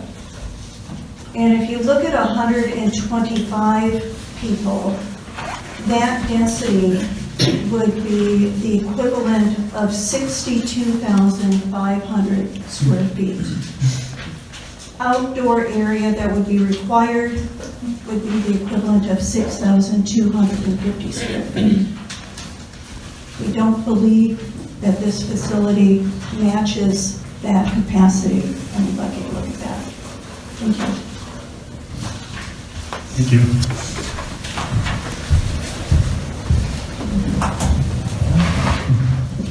I hope I'm not the last person speaking against it, but I would like to have a show of hands how many people are for it. Sir, this is your opportunity to address I've got one person, and I would like to ask the people that are for it. Would you mind? Do they live in the neighborhood? This is your opportunity. Red Vandenberg, I live. Okay, this is your opportunity to address the I planning live commission. right Okay? across the street from this place. Okay. And guess what? I'm not for it. Can you tell? I'll try to be more realistic about some of the zoning things. I got the staff report in there, and one of which is the minimal capital investment. I'm not sure what minimal means, but that sounds kind of vague to me. Okay, so I don't know, are they going to fix the roads? I don't know what minimal means. I don't know. Okay, temporary use, one category requires a conditional use permit according to the R3 zone. Maybe you guys approach that tonight. I don't understand that, but including group housing parking ratio of 1.25 spaces per 1-bedroom group housing. The applicants are proposing up to 125. There are 12 parking spaces, 5 spaces access off of West Exchange where I live, so I will be impacted by this. I'm trying to be realistic here, but it sounds to me like you got 40 beds possibly, and times 1.25, I'm not a mathematician, but it sounds like 50 parking spaces, and they only have 17 available to them. To me that doesn't seem realistic. Okay, license to occupy from the Public Works Department, I think they're probably gonna get that. To me, it sounds like it's, paid off somebody. Okay, at the ratio of 1 space per 4 beds, the applicant shall provide 32 spaces with 75% as long-term parking. Now, that might have been the bike lane, but even the bike lane, how many bikers are gonna drive their bike from Astoria Point to one? So even though you might provide all these biking parking spots at the place, they're not gonna be riding their bike. Excuse me, maybe they will. They got good exercise. Where is home? You guys talked about all these people that come from all these different countries. And, I don't want to get into some kind of racial rant.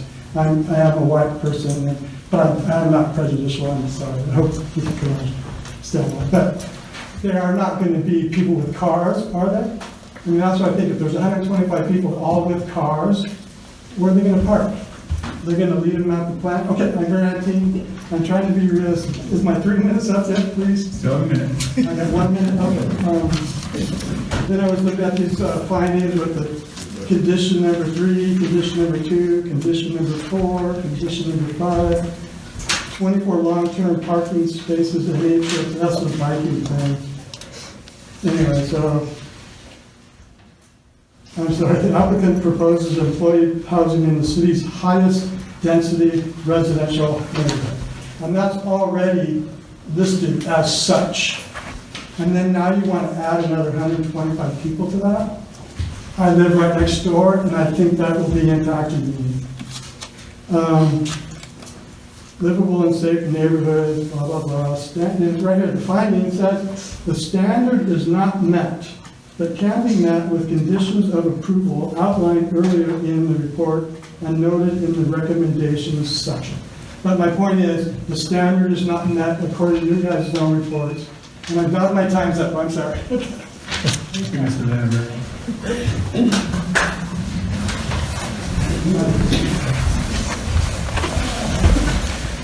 Hi, my name is Scott Fenton. I live at 221 Lincoln Street. If you look on the map there, where you see the driveway towards the top that sort of winds off to the right, it goes up to the top. I'm about 50 yards from that driveway. I bought my house there about a year ago, so I'm a new resident, and so quite shocked and disappointed in this application. I'm obviously against it. 4 reasons. I'll try to be brief. Transportation and traffic, living conditions of the temporary workers, safety and OSHA, and effects on our peaceful neighborhood. And I did send in a letter, by the way, I think it was in Ms. Pryor's packet. And unfortunately, I did all of my transportation estimates based upon what I thought was going to be 10 to 13 person vans. And then I'm hearing tonight that it's going to be a 25-person shuttle bus. So I'm not sure if I'm allowed to ask questions, but it's quite a big difference there. So I can't really address the my calculations for how much traffic this is going to create for our neighborhood, but I certainly think a significant amount of study needs to be done and get some real specific answers about how many buses, when they're going to run, not only in terms of taking people to work and back from work, but also, quote unquote, to do shopping and other things. I think that this will simply overwhelm the neighborhood. Talk about street parking and traffic dangers. Street parking is free and it's legal. I don't think there's anything stopping or preventing anybody from parking their car on the street, as long as it's a legal place to park. So there's nothing that I think we can do about that. These streets are extremely narrow. They're clogged and they're busy, as some of the other folks have already spoken about. Exchange Street in particular is very narrow, has no sidewalks. Where Lincoln turns into Duane, which is how you get down to the city, there are 2 90-degree hairpin corners. And when you're in a car, you can't see around the corner, so it's extremely dangerous. And I think that this creates a real hazard.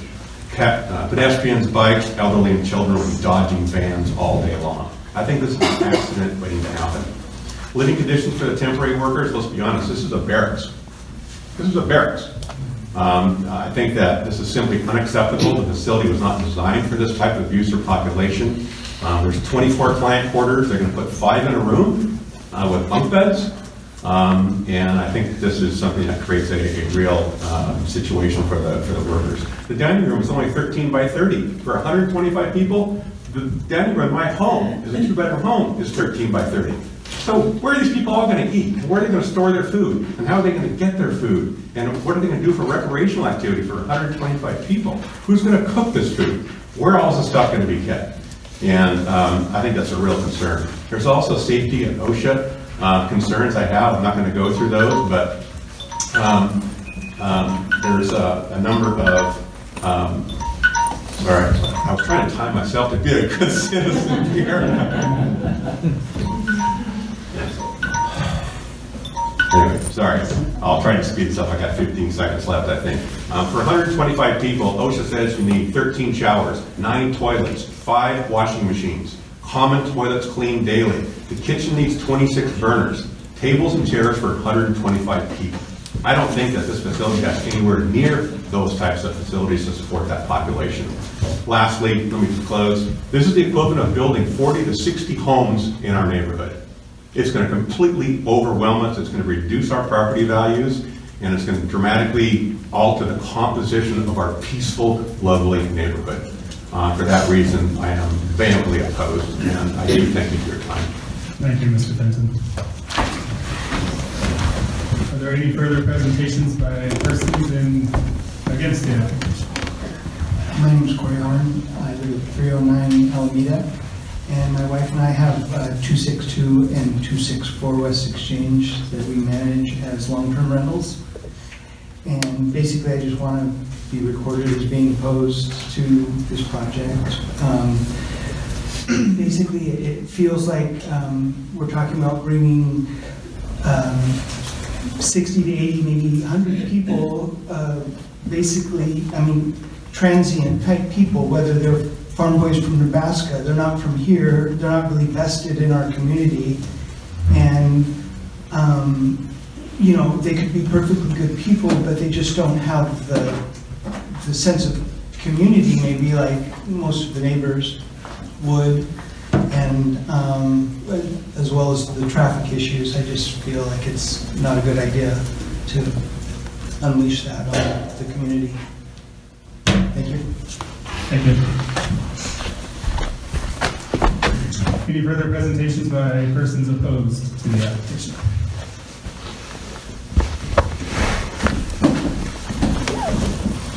Hi, my name is Linda Gannon, a homeowner on 162 West Grand Avenue, which is the property directly across the street from the upper parking lot.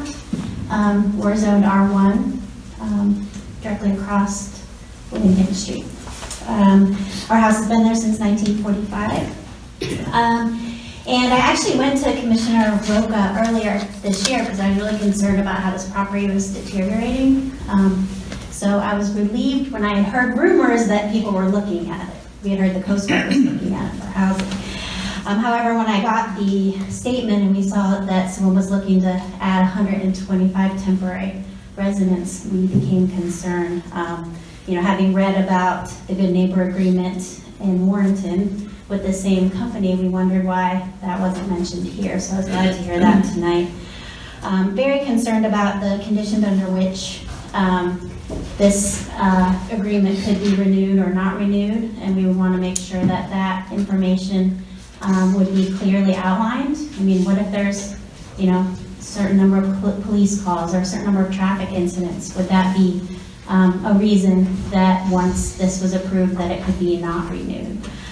Also, the number, just the very fact, as my other neighbors have mentioned, you know, looking at the public record of how the site is configured, there's 24 rooms. And to have 125 people, that those living conditions just don't even sound reasonable. I know even looking at the Fair Housing Council of Oregon, that's way above the recommendations that they make for living quarters. So I hope that if you, you know, do decide to go ahead with the approval, I hope you don't, that you greatly reduce the length of this experiment and that you greatly reduce the number of allowable people to reside in our neighborhood. Thank you. Thank you. Any further presentations by persons opposed to this application? Last call. All right, this time the applicant will have an opportunity for rebuttal.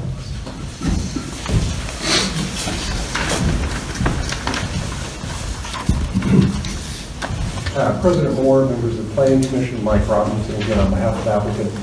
President Moore, would you be willing to grant a 5-minute break, let us talk out in the hallway so we can be a little more prepared, and then we'll come back and do our rebuttal? I think that sounds like a good idea. We give you a break. It's been 2 hours since we began. We will reconvene at 8:43.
We will reconvene the meeting at 8:44. President Moore, Mike Robinson again on behalf of the applicant. Mr. Malucci's going to start, then I'll finish. I understand we have 10 minutes for rebuttal. Great. Thanks.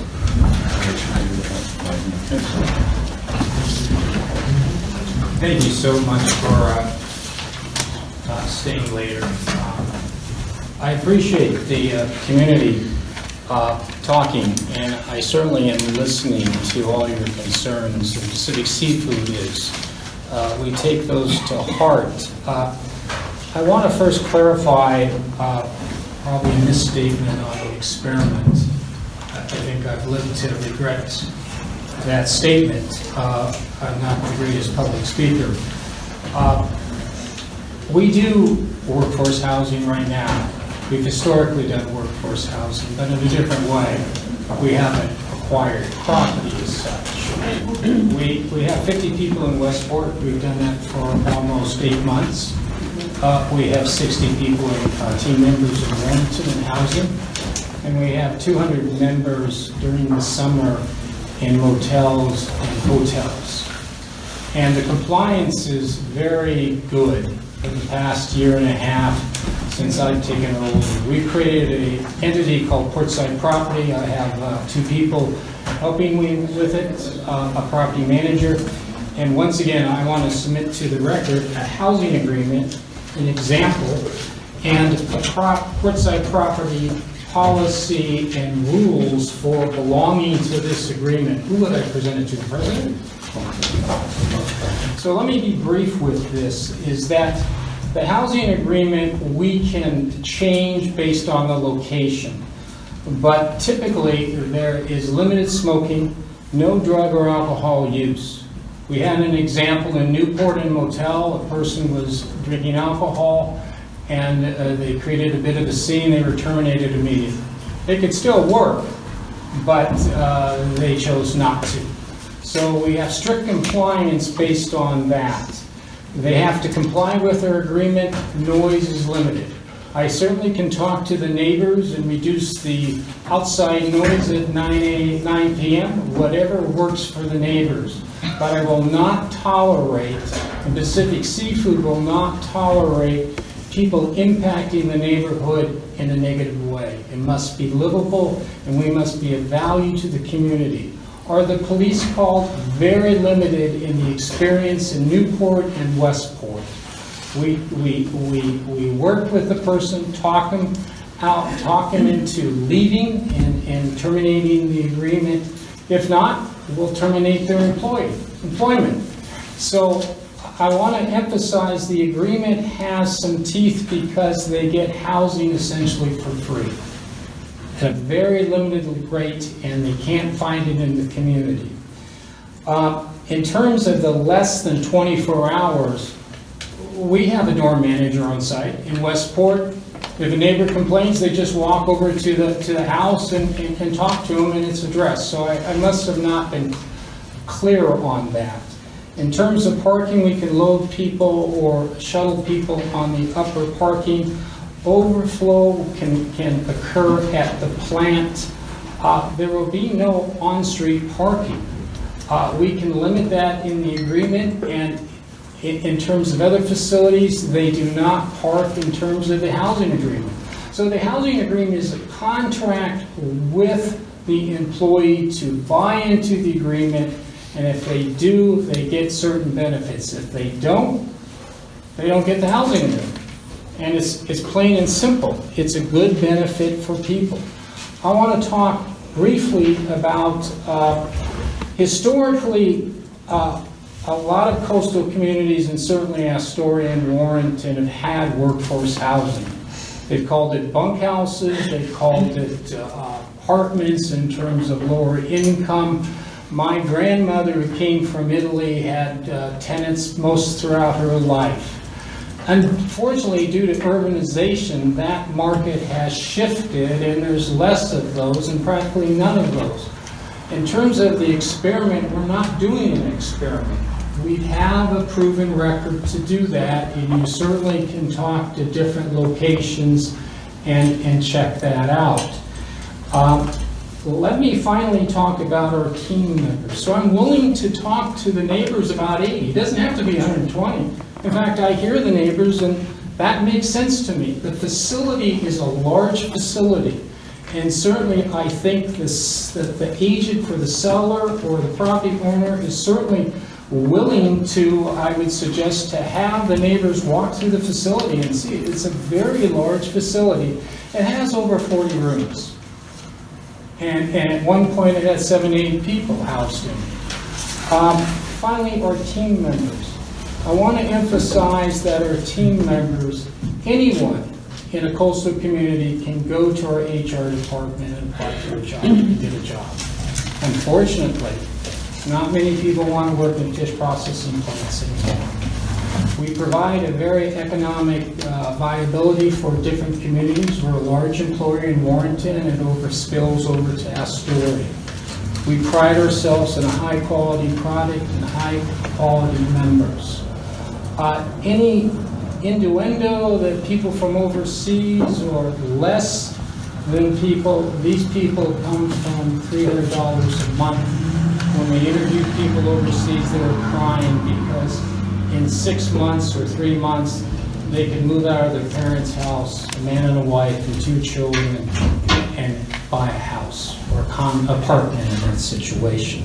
They work very hard, and at the end of the day, they just want to go home at the living quarters and eat and sleep. So, finally, any employee that works at Pacific Seafood that's hired can go to the highest level of the company. They don't need a college education. We do not care about education. We care about them. We're learning our business, providing on our rules of excellence and quality, and be a good representative in the community. Thank you so much. President Moore, Mike Robinson, on behalf of the applicant. How much time do I have left? 3.5. I don't even think I need that. So, first of all, because this is the first hearing, we're going to ask that it be continued. We've spoken with Barbara and Brett. The continuance date would be February 4th at 6:30, I believe. So we'll ask that the hearing be continued. So that means you won't make a decision tonight. We'll extend the 120-day period by 7 days. The reason we want that continuance is twofold. First of all, there are a lot of questions that we want to answer, and we're not going to have the time to do it tonight and put them in writing. Secondly, we'll come back to that hearing with a draft good neighbor agreement for us. Mike indicated he was willing to do that, and I think we can incorporate a number of the things that we heard tonight. Mr. Watts asked for it. Specifically, we're happy to include that as a conditional approval if you choose to approve this, but I think it'd be nice if we had a draft agreement that you could take a look at. So we'll use that open record period, President Moore, to do that. The only other thing I'll say, as I said, we'll reserve further testimony for our written product, and then again when we talk to you next Tuesday night. The only other thing I'd say is keep in mind what the approval criteria are, and there are really three, I guess, fair to say. There's the 2 temporary use approval criteria, minimal capital investment and security. Those are in your code. There's the conditional use approval criteria, and it's not all 5, it's 2 through 4 because this is a housing development. And then there's the comprehensive plan, which is applied to all of your permit decisions like this. Our letter addressed those, but those are the approval criteria. So we appreciate your time tonight, and we especially appreciate folks taking their time to come out and talk to you and us about this application. And as Mike said, we intend to address all of that, and so we'll come back with a written product and oral testimony next Tuesday night. And we thank you for your time. Thank you.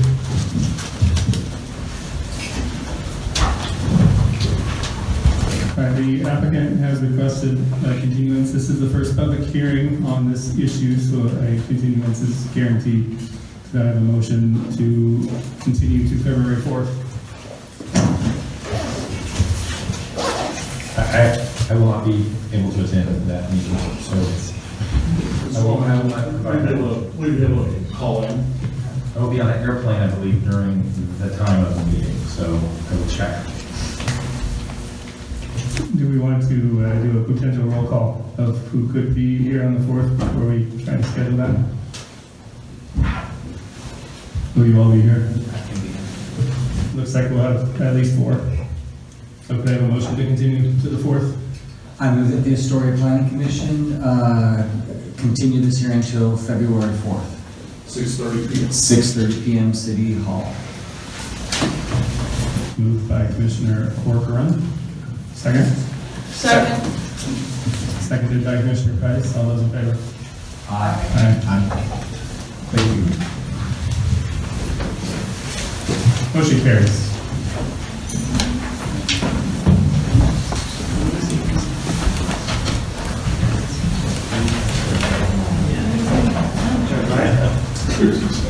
We'll pause for about a minute, so if you guys are going to leave, have it clear out quickly so we can continue with our next portion. See you later.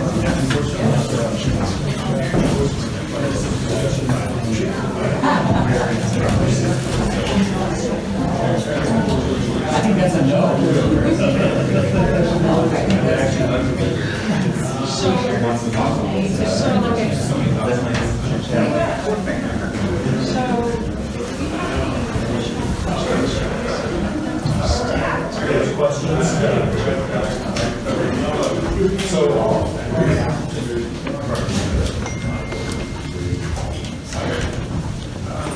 I did ask a friend who used to be a neighbor of mine in the neighborhood about 3 years ago if she remembers my call. So I'll let you Chairman Moore, I noticed that when she gets back to me and knows. this question has come up recently in another public hearing, and the city attorney has stated to that board that you should not discuss the case amongst yourselves, that if there are any questions, you can always ask staff any questions and be able to dialogue with staff in the meantime. Thank you, Mr. Estes. We're going to move to the next agenda item in the meeting, our work sessions. Our first work session for the evening is the Columbarium. So, the Columbarium proposal is to, remember from our meeting in December, we talked about what a columbarium is. It's a wall, room, or building used to store urns holding the ashes of people who have died and been cremated. Currently, the city of Astoria does not allow remains to be stored or buried. The city attorney is working on an amendment to the city code to allow for columbarium in the city, but your charge is to take that and decide what parameters you want to place on columbarium in the city. And we talked at the last meeting about doing a conditional use permit. And so these are examples of columbarium. And then these are the places of worship that are throughout the city. You'll note that they're in R1, R2, R3, C3, and C4 zoning districts. We talked about potentially allowing them in any district, but I limited it to just those districts where a place of worship exists. So it would be like an accessory use. It would be a conditional use where a place of worship currently exists. This is a map of the areas where places of worship exist, and the specific language was distributed to you, and it would be adding the definition that a columbarium is a wall, room, or building used to store urns holding the ashes of people who have died and been cremated. That we would add the definition of places of worship as, and I pulled this from APA, so it's generic and specific enough to identify what a place of worship is. It's a structure or use where individuals or a group of people, such as a congregation, come to perform acts of devotion, veneration, or religious study. A building constructed or used for this purpose is called a place of worship. Examples include, and I probably should put, but are not limited to, a church, mosque, synagogue, or temple. And then under the conditional use permit section, We would add, or under, the conditional use permit section in R1, R2, R3, CR, C3, and C4 zones, we would add Columbarium as a place, as an accessory, under the conditional use permit section as an accessory use to a permitted place of worship. And places of worship are typically public uses and are already a conditional use permit. So this would be a second bite at having a conditional use permit in those zones. The semi-public, not public use. Yeah, I would suggest taking a look at that further, because many of the places of worship predate our zoning ordinance, and so there may not be a conditional use for these places of worship. So do we allow them in places of worship that predate, the zoning code? So are you suggesting they're not, you wouldn't be able to put them in the zone they're in right now? Well, I think that what I would say, the way that the language is phrased is an accessory use where there's already a permitted use. There may be something which is permitted just because it's grandfathered. I look at Grace Episcopal Church, the church that made this initial request was built in the late 1880s, which our zoning ordinance didn't come into effect until the early to mid 1900s. So I would suggest that it would be allowed in established places of worship that were permitted before a certain date, or they were in place somehow. Or we could just get rid of the word permitted and say Columbarium as an accessory use to a place of worship. That's an option as well. So that's the extent of the feedback that I got from you folks at the last meeting we had. I asked if you wanted to limit the size or the location inside versus outside, and from what I recall, you folks said that you didn't care if it was inside or outside, and the size was not a concern either. So I'm asking you, is this ready to come forward, or do you have additional concerns about maybe size, location, any of those issues, inside, outside, anything like that? Great. Commissioner Womack, do you have any thoughts?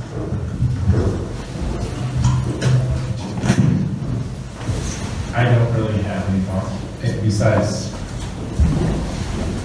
did we have a conversation before of alternate locations besides place of worship, or was that decided that that place of worship was the definition? I recall bringing it up, but I don't recall it going anywhere. Okay. But I'm going to bring it up again. I assumed you were. I'll let you go ahead. I'll be back, Commissioner Fitzpatrick. Do you have any thoughts? I'm fine with the definitions for Article 1. I'm fine with the proposed as presented. Thank you. Commissioner Corcoran. Yes, I originally, when this was presented in some of the staff report background, mentioned the Columbarium or interior locations. And then the applicant came forward with a, I would say, sort of a hybrid kind of location. It's discreetly wrapped around some stairwells. And I thought, okay, now we're kind of talking about wherever associated with a place of worship. And I guess I'm a little uncomfortable with that. It's taking me one standard deviation probably that I'm comfortable with. And so I was like, open that up for conversation or thoughts about whether that's a real concern or how it might be addressed or what other communities have done. I'm also interested in President Moore's thoughts on non-places of worship. So are you suggesting you want it not external or not detached? So either internal or attached as the last one proposed? My initial interest was not to be sort of presenting to the street, if I can use that term. And as I'm saying that, I'm not exactly sure why, but it seemed like it was more of a private type observance that I thought was for private sort of location. And so I was envisioning inside. The application seemed perfectly appropriate. I guess maybe I'll just ask for any staff feedback on whether that seems to be an issue in other places, or... Could we see some of the examples again? Yeah, like some standalone, almost like mailbox looking sort of, there you go on the left, the telephone booth type thing. And you know, I guess for me it's less about the design, more about public or private. And that was originally going through my mind. I guess I don't have a solid thought on that other than it was a lingering concern. Yeah, I think that, you know, sometimes there are concepts of having columbarium out that may be memorial markers under trees or those types of things. So I think that's where the exterior concept comes into play, if there's some sort of memory garden, perhaps. Commissioner Rice, any thoughts? Can you replace this microphone? But other than that, I suppose that unless we put some very strict, I'm very curious to hear what President Moore has to say, but other than that, putting some very tight restrictions or keeping it only to internal or attached columbarium, that there will be could be an outlier who does something that outrages someone, but otherwise I don't care. I think it's fine. I'm not worried about it. Internally, externally. At this point, it would be a place of worship, which would be the ones doing this. Yes, and that is language that is concerning. I mean, people worship in many different ways, and not always in a synagogue or a church. It could be their home, it could be my neighbor, and I'm just not concerned about that really at this point. Thank you. Commissioner Cronin. I'd probably land in the same spot as the previous two commissioners and being open to other suggestions, but not sure how that would get implemented in the future. Before that, the only question I had was in the minutes I noticed that now President Moore brought up the why is it a place of worship only, and it would exclude other potential things, and I was curious to learn more about that. That's my first meeting, so with that, why don't we all hear what Mr. President? So again, the concern I stated last time was that there are people among us who don't attend places of worship, but still may attend organizations that maybe want to memorialize them. So I would offer the idea that it is allowed in any semi-public use, which the church would be semi-public or one has been grandfathered in. This would also allow fraternal organizations and other non-for-profit entities, like the Eagles or the Elks or something, and still apply all the same conditions. It would be conditional use, but give non-religious, non-profit, or not-for-profit organizations an opportunity to memorialize people that are important to them. I think the key is to have it to where it's still associated with some sort of, in this case, semi-public use, so that it doesn't become in a semi-public use in a residential zone, you already have some infrastructure there that where the neighborhood most likely is, knowledgeable of the types of impacts that happen there. Churches or places of worship in the middle of residential zones know that they're going to be busy on, their day of worship and maybe a few days during the week. Same thing with any sort of other semi-public, use. There's kind of a rhythm that goes along with that, and it's not creating a new commercial business in the middle of a residential area. Mm-hmm. I think in concept, staff is fine with that.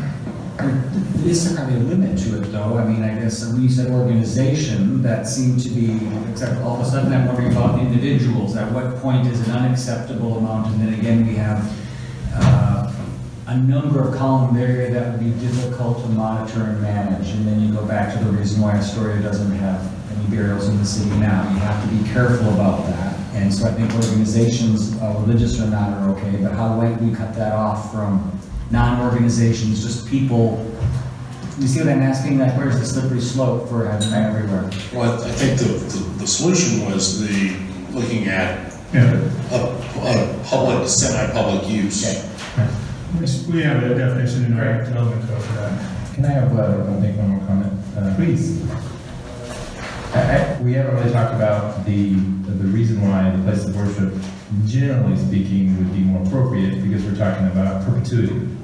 Talking about these ashes being there 100 years, 200 years. And if you put it in an Elks, and that Elks decides to get, I don't know, move their location to another space, then what are they going to be doing with the remains? Are they going to just move the little Columbarium with them and more potential, or is that, am I just speaking out? And I think that's a valid question and concern. Can I address this issue for a minute? Please.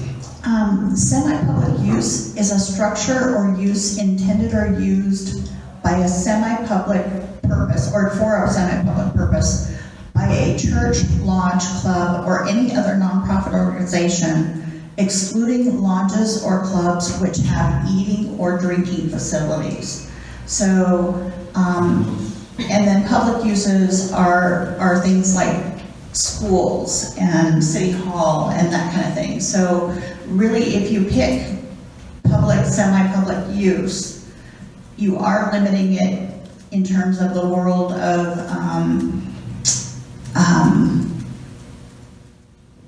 maybe uses that would maintain their buildings for an extended period of time. Having lodges and clubs are kind of nebulous there. So, you know, a club could have it could be in a biker bar. That'd be a drinking establishment. That's true. So, but just kind of think in terms of when we administer this, do you want that use in that building in perpetuity, and do they have the capability of maintaining it in perpetuity? I want to say that churches don't even provide levels of perpetuity. There's a former church over in Uniontown, which is now a residence. Congregations do ebb and flow. So I think that, with that, cemeteries typically have to be registered with the state of Oregon. And that's where the city code comes into play that Mr. Henningsgaard will be working with, is to making sure that all of this is dealt with in an appropriate manner. It just may be that if someone wants, I'm assuming that if a church was no longer in operation, and it could be a situation where there could be people buried in it. And I don't know how that works to exhume, family members, of past parishioners of that religious organization. In a columbarium? Yes. Might that point to the language in the permit pointing to long-term responsibility? I mean, is that something, it's not a geographic place or a facility? I think that we also need to, at this point, I think it may be something that we need to work with the city attorney on the city code component and how it meshes with state law with cemeteries. And may I ask, is this something that would show up on the deed of a property? I do not know. I don't know. That would be a good thing to ask Mr. Henningsgaard, because that would seem important if you're going to have the ability to have columbarium underneath trees or something in a yard, or people should know if there's someone on their property. Am I correct that you can already do that for your personal property? No. You can't put your urn on your mantle? Well, you can, but that you could have it on your mantle, but you can. You can't bury it, correct? Yeah. Right, so there's a distinction for that. Yes. But you can put it on a shelf in your house. Right, and we don't get into it, but that's. We're at a slippery slope, so I thought I'd join. But staff gets my drift at least, which is, as far as respect for in context of the Columbarium as long as possible, and also this notion of sacred space, I guess, be it secular or religious, and to be open enough to be accommodating to the various groups, but also have enough regulation around it that we're not going to have too many Columbarium around. And that can cause a problem. Great, so can we give staff some direction here? Is there a majority of us who would like to open it up to public, semi-public use, or do we want to keep it limited to places of worship? Maybe raise your hands if you're okay with it. With this public, semi-public. So can we move forward with that, and then can staff would want to check with city attorney and come back with maybe code language that would need to come with this? The only other question I heard tonight was Commissioner Corcoran asked the question about indoor, outdoor, and how does the planning commission feel about that issue? You know, and specifically, and again, the originators of this, again, is Grace Episcopal, and as Commissioner Corcoran mentioned, where they're wanting to put this is under the front staircase of the church, but it's exterior to the sanctuary itself. But you have to walk around behind the staircase to experience it. That's why I thought that was actually a nice sort of, it stretched me a little bit. I thought that was appropriate. And almost design review issues as far as outside Columbarium. I mean, I don't want to get too slippery into that, but for example, the telephone booth looking one right there, I would find troubling on some corner in Astoria.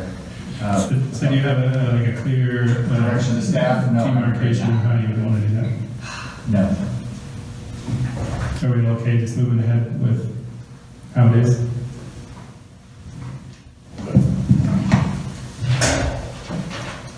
All right, let's move on to our next item, temporary warming shelters. So, temporary warming shelter, I heard at the last meeting that the language that I had in my PowerPoint was not the language associated with the text, and so I've corrected that to a certain extent. There are some issues.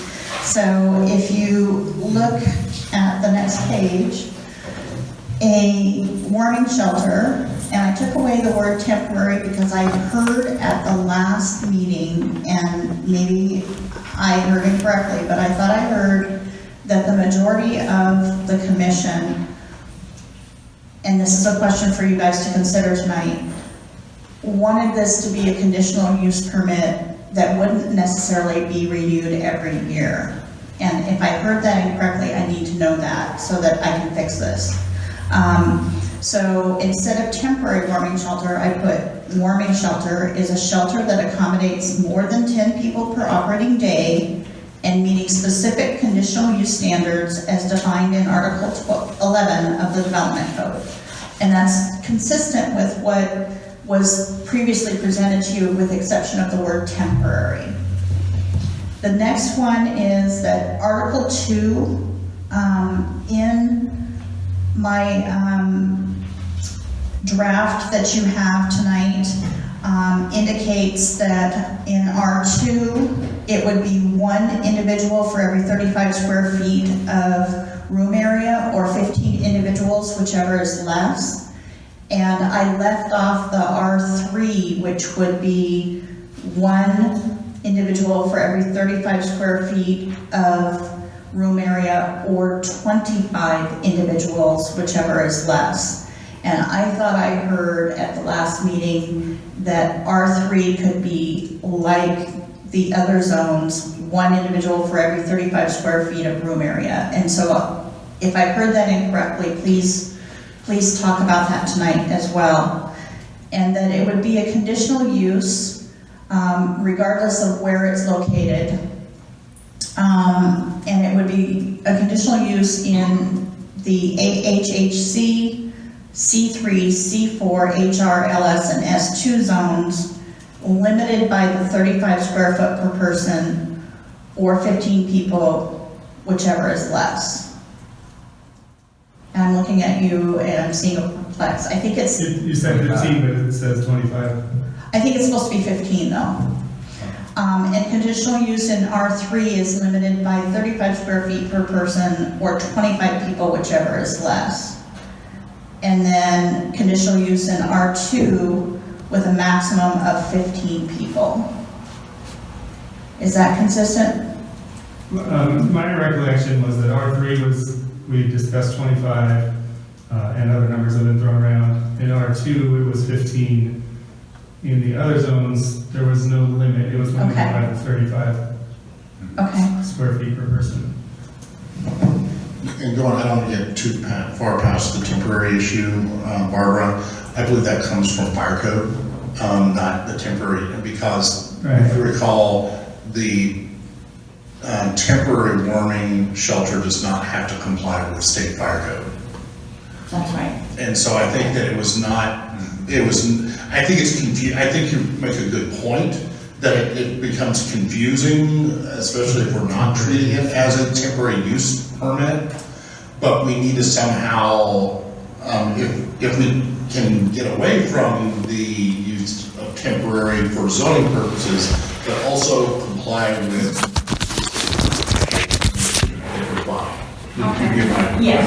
Yes. So the word temporary has importance for me in terms of neighbors worrying about the ability to pull the plug on such things. And so what might be a halfway would be to, with whatever language needed for fire, but to have the warming shelters are where that exists and there is an agreement, a neighborhood agreement that would address this.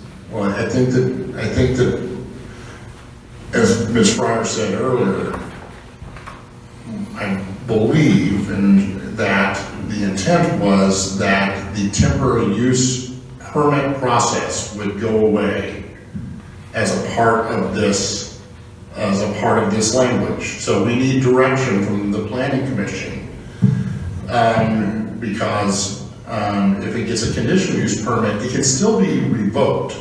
You can still have a revokement of a conditional use permit, but it doesn't have the automatic yearly review that a temporary use, conditional use has. It has been the intention the entire time for this to be a conditional use permit. Right, and the temporary warming shelter, the name temporary came from the fire. Right, but Chairman, President Moore, I'm seeing some head shaking on the commission about disagreeing with needing yearly review. Well, here's my issue, and perhaps I just don't understand it well enough, so I look to staff for this.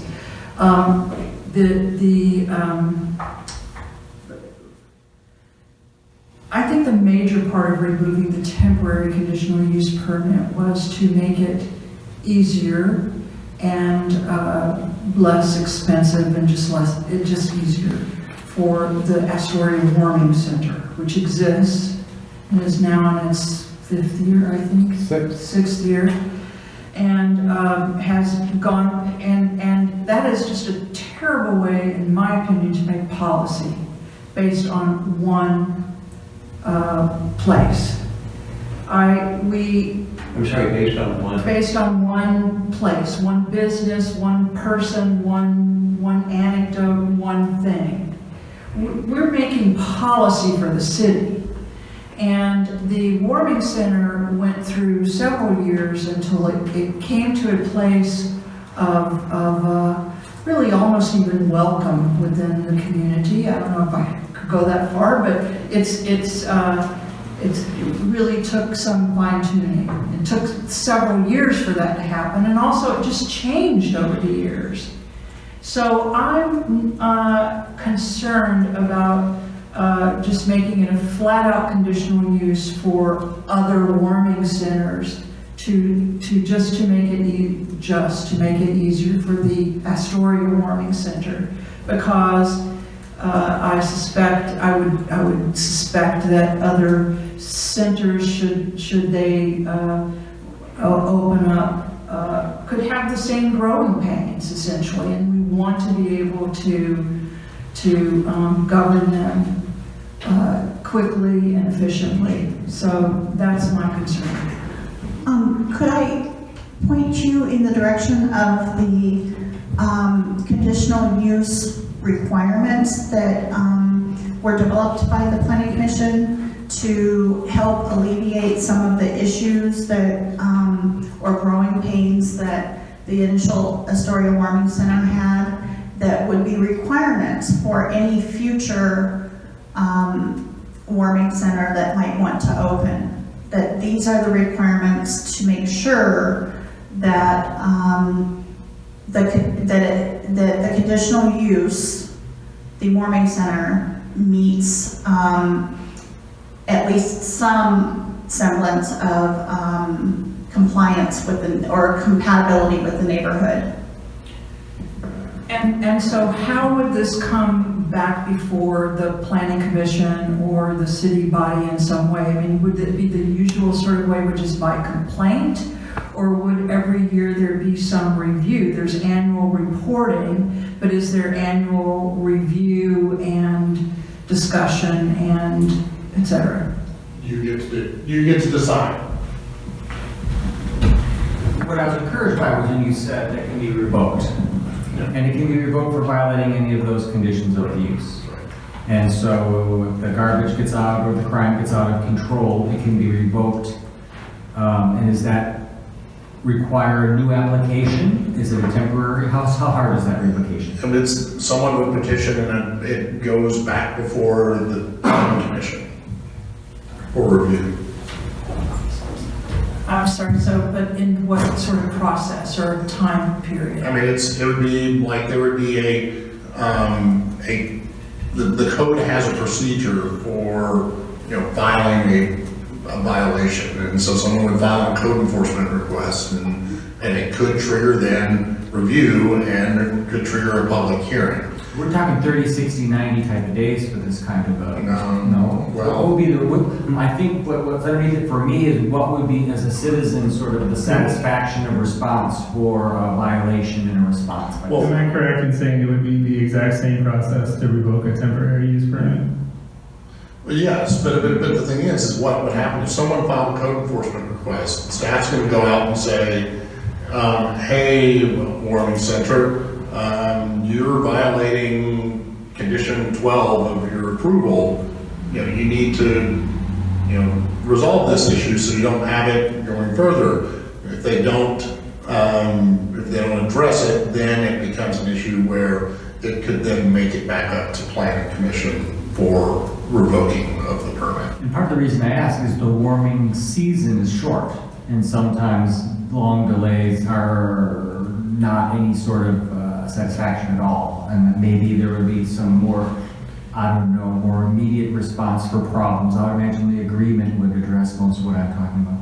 Right. I mean, there currently is an agreement in place that's a part of the temporary use permit for the current warming center that spells out how fast they'll turn around and those types of details.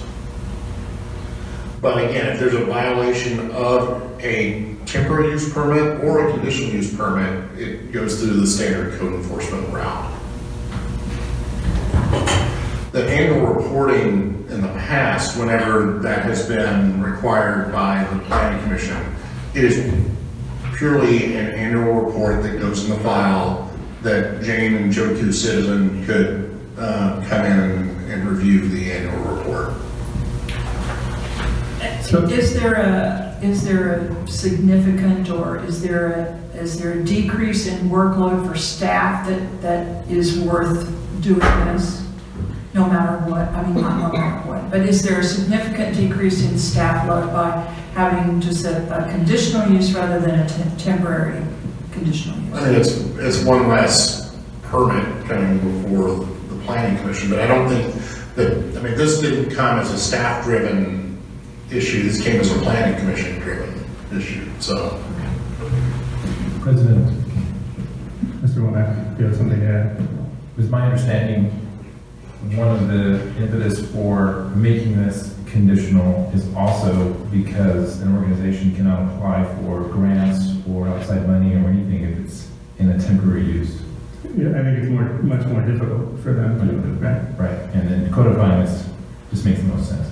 Right, the impetus, again, I'll restate, was that the Astoria Warming Center has been a successful model. Right? This is modeled after their success, and the goal was to allow centers like theirs to have a permanent location so that they could seek out grant money easier and find and make permanent. Remember, with the temporary use permit, they're not allowed to make substantial changes to the location, so it becomes harder for them to improve it or make it more worthwhile for their clients.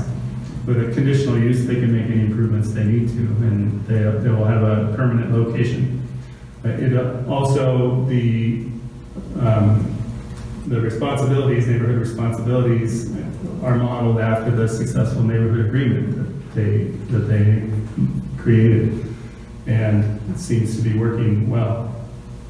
And then the third aspect was, as we all know, or we all maybe perceive, is an increase in homelessness or increase of unhoused folks.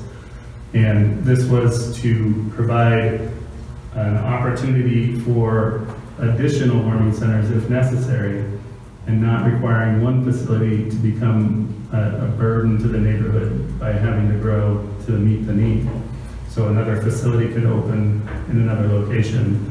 They would have everything they need code-wise to operate in a fashion that appears to be successful and seek out funding or whatever they need to establish that location.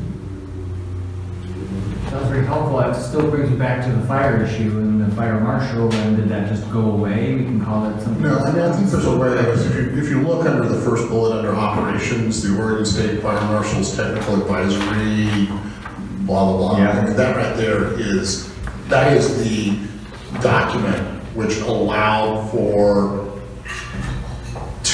non-permanent warming centers to be housed in spaces that are like church fellowship halls, like the one we've got right here, without having to upgrade the space to have sprinkler systems and those types of things. So the state fire marshal said, you don't have to upgrade your space to meet building code if you meet these parameters, and it's only limited for a short period of time. I think there probably is some benefit to also do away with the word temporary throughout, because there is some discussion now about having a non-temporary facility in the community somewhere. And so, yeah, I mean, and so in that case where it is it's not restricted to a short period of time, they would have to comply with all state fire code. My concern was we're slippery sliding back into sort of non-fire safe warming shelters as a policy. I think the intent of the planning commission was to continue to, we had some discussion last time, if you recall, about was the planning commission going to want to require above and beyond state fire code sprinklers, and what we heard was no, that was not the intent. The intent was to be, if they met the fire marshal's technical memorandum for those short-term warming centers, that they would continue to be allowed. But if let's say a group wanted to create a drop-in center that would be open year-round, then that would not be temporary. They would have to comply with all building codes, but this language could also be used to address those that they need to go through conditional use permits. So temporary is not so much impermanent in this case, but it is a partial year use that makes it temporary. Yeah. Right. That was my question, because I think that state fire marshal advisory says 90 days or restricted by government. I didn't know if that was intentional or what. So if it was to be full year, then the fire advisory would go out the door because it had to be normal fire. Right, it'd have to meet all state of Oregon fire code and building code matters. I think there's the other question I would if we're getting into that, is, you know, a lot of the temporary warming center, like the location now is it in a, is it in the downtown commercial zone, or is it? It's R3. It's R3. Okay, and so the question would be, would you want to allow full-on shelters in residential zones, or is that in another zoning district? Non-temporary? That's a conversation for the future, right? I don't know, I mean, there's discussions happening now. Well, this code would limit the number of people per night at the warming center that currently exists to 25 from its current It 35. doesn't have to, that obviously can be adjusted right now. I'm just saying that the language Yes, that's this language, here. right. The other question is does it make any sense? And if so, what are the pros and cons of for a warming center having a temporary conditional use for, say, a period of 2 years, and then if everything goes well, then they can go on to a regular conditional use. That sounds complicated. The section of code that deals with temporary uses, conditional uses, is limited to 1 year. 1 year from the date of the final decision.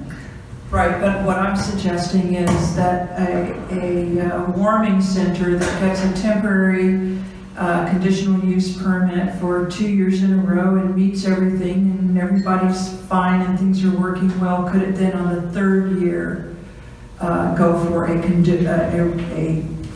conditional use permit? So, if I may comment on that before staff, I would like to, especially in a residential zone, continue to have the annual review. We had season 1 where there were an average of 2-point-something people at the senior center, and there weren't a lot of problems. We had season 2 where they had moved across the street, and I believe that they averaged about 25 that year. Rick may know better than I do, but we started having problems in season 2, and we had a pastor who is no longer with the church, and we had an elected official from the city who was kind of behind the warming center. And when we talked with them, we were assured that we would have a meeting to discuss the neighborhood concerns for what was going on there. And in season 3, the pastor was still here, but the elected official left town, and the Astoria Warming Center went underground. They did not respond to neighbors. They would not talk with us. They acted as though they weren't there and we weren't there. And season 3 was completely out of control. And since then, a better group of people has taken over, and some better safeguards have been put in place, and we now have the good neighbor agreement and so on. But the point is that the gentleman who was the board president in season 3 and was, I believe, affiliated with them in season 4, or I might have one of those years mixed up, is no longer with the board, which I think is a good thing.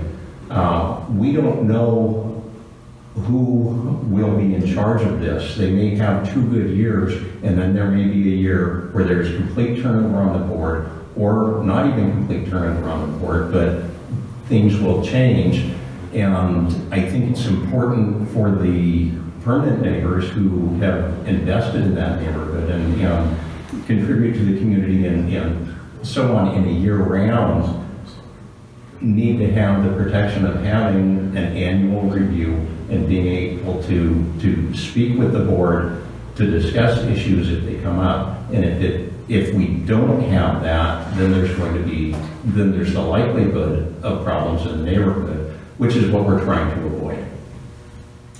So in something like this, and we may see in the future or in a different zoning, we may see something different and want to change that. But I think that when this is in its infancy and we don't know what the long term for something like the Astoria Warming Center is going to be, we should have the annual review which at least in a residential zone should then be a temporary use. Or else could it, and we don't have direction yet, because it's, we're just throwing out scenarios. Is there to get around the issue of, if it's the word temporary use, I mean, is there a conditional use that requires an annual review? An annual review, a public hearing review of how the condition, I'm trying to get to President Moore's concept of giving somebody some level of assurance of a permit while trying to address at least a couple commissioners saying, they would like to be able to have a public hearing to be able to review and analyze things. The other thing is to keep it a temporary use. It's you can provide us with what you want. I'm just trying to throw out options here. Can you provide an example of how a conditional use would go?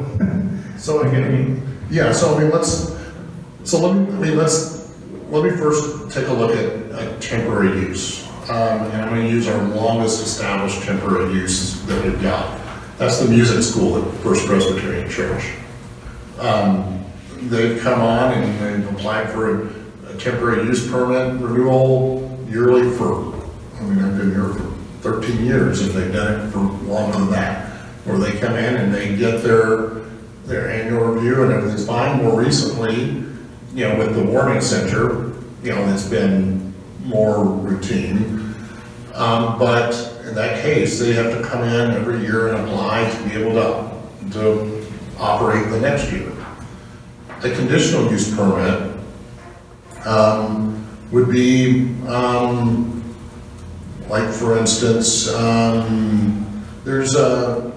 when the H&R Block went in over here on Marine Drive, that's the zone that the Planning Commission, the City Council did away with, thank goodness. And the reason why they had to get a conditional use permit is they weren't tourist oriented. I'm sorry, they were not tourist oriented. Remember that we got rid of the tourist oriented shoreland zone. Well, they had to come in and apply for a conditional use permit to be able to put an H&R Block in the downtown because it wasn't tourist oriented. They applied. They had a set of conditions that were attached to them, and no problems were ever raised, and they hummed along without any issue. But you could have bed and breakfasts that require conditional use permits in residential zones. And a lot of times those things are dealing with, is there loud noise?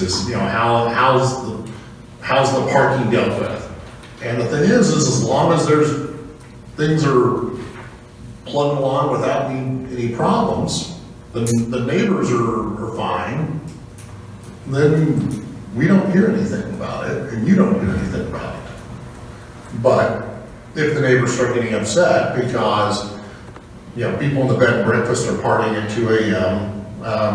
they're parking in places that they shouldn't be parking, then it becomes a code enforcement issue that staff has to deal with, and it could trigger a review back before the Planning Commission. Can I ask a question on that? I'll continue with my naive commissioner questions. Is the problem with making a conditional use and not having an annual review uncertainty of how the code enforcement would be enforced and how quickly that would happen? Because we set all these conditions, and if they're not following all the conditions that they're supposed to, isn't there a mechanism to say you can no longer be here because you're not following your conditions? Isn't that similar to having to approve a temporary permit every year based on how they were the previous year? It's a different way of going about it, but doesn't it accomplish kind of the same thing? That if the neighborhood says you guys are not following the code, we go through the process. And then in the meantime, they have the ability to do what they need to do, as long as they do what they say they're going to. It seems like the concern is an automatic review, whether a conditional use will not require an automatic annual review, where a temporary use would. Both of them have the same enforcement. If something goes wrong in, the year, they would go through the same process to address the issues. The only difference being, one of the difference being the temporary use comes to the planning commission every year. It seems to me now, I wasn't on the commission in 2018 when now President Moore proposed this amendment or this code. And as I understand it, please correct me if I'm wrong, it was mainly generated by an interest in kind of limiting what was going on. And that the code that we've now come up with really doesn't do that. I mean, unless we do go ahead with 25 as a maximum instead of 35, which is the maximum now. Otherwise, the warming center itself is currently meeting all of these conditions.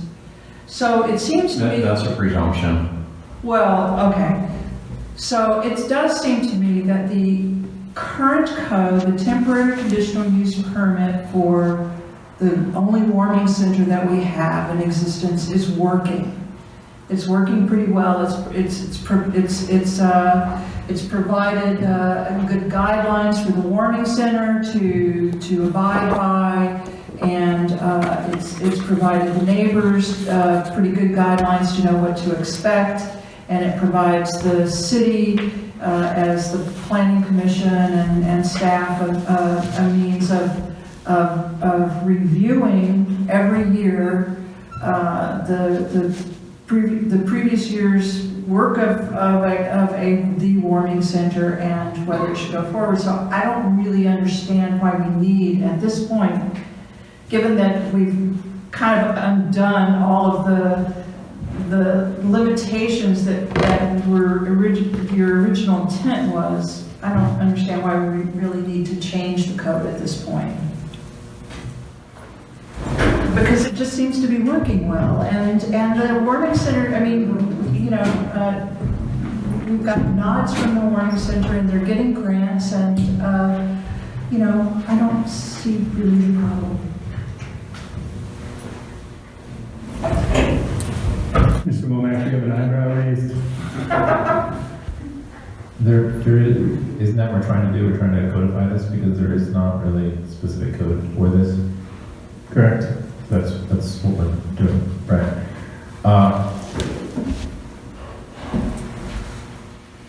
What other review for the commissioners that don't want this to be a conditional use? What other review process could potentially be put in place that can mitigate any of your concerns for making this a conditional use?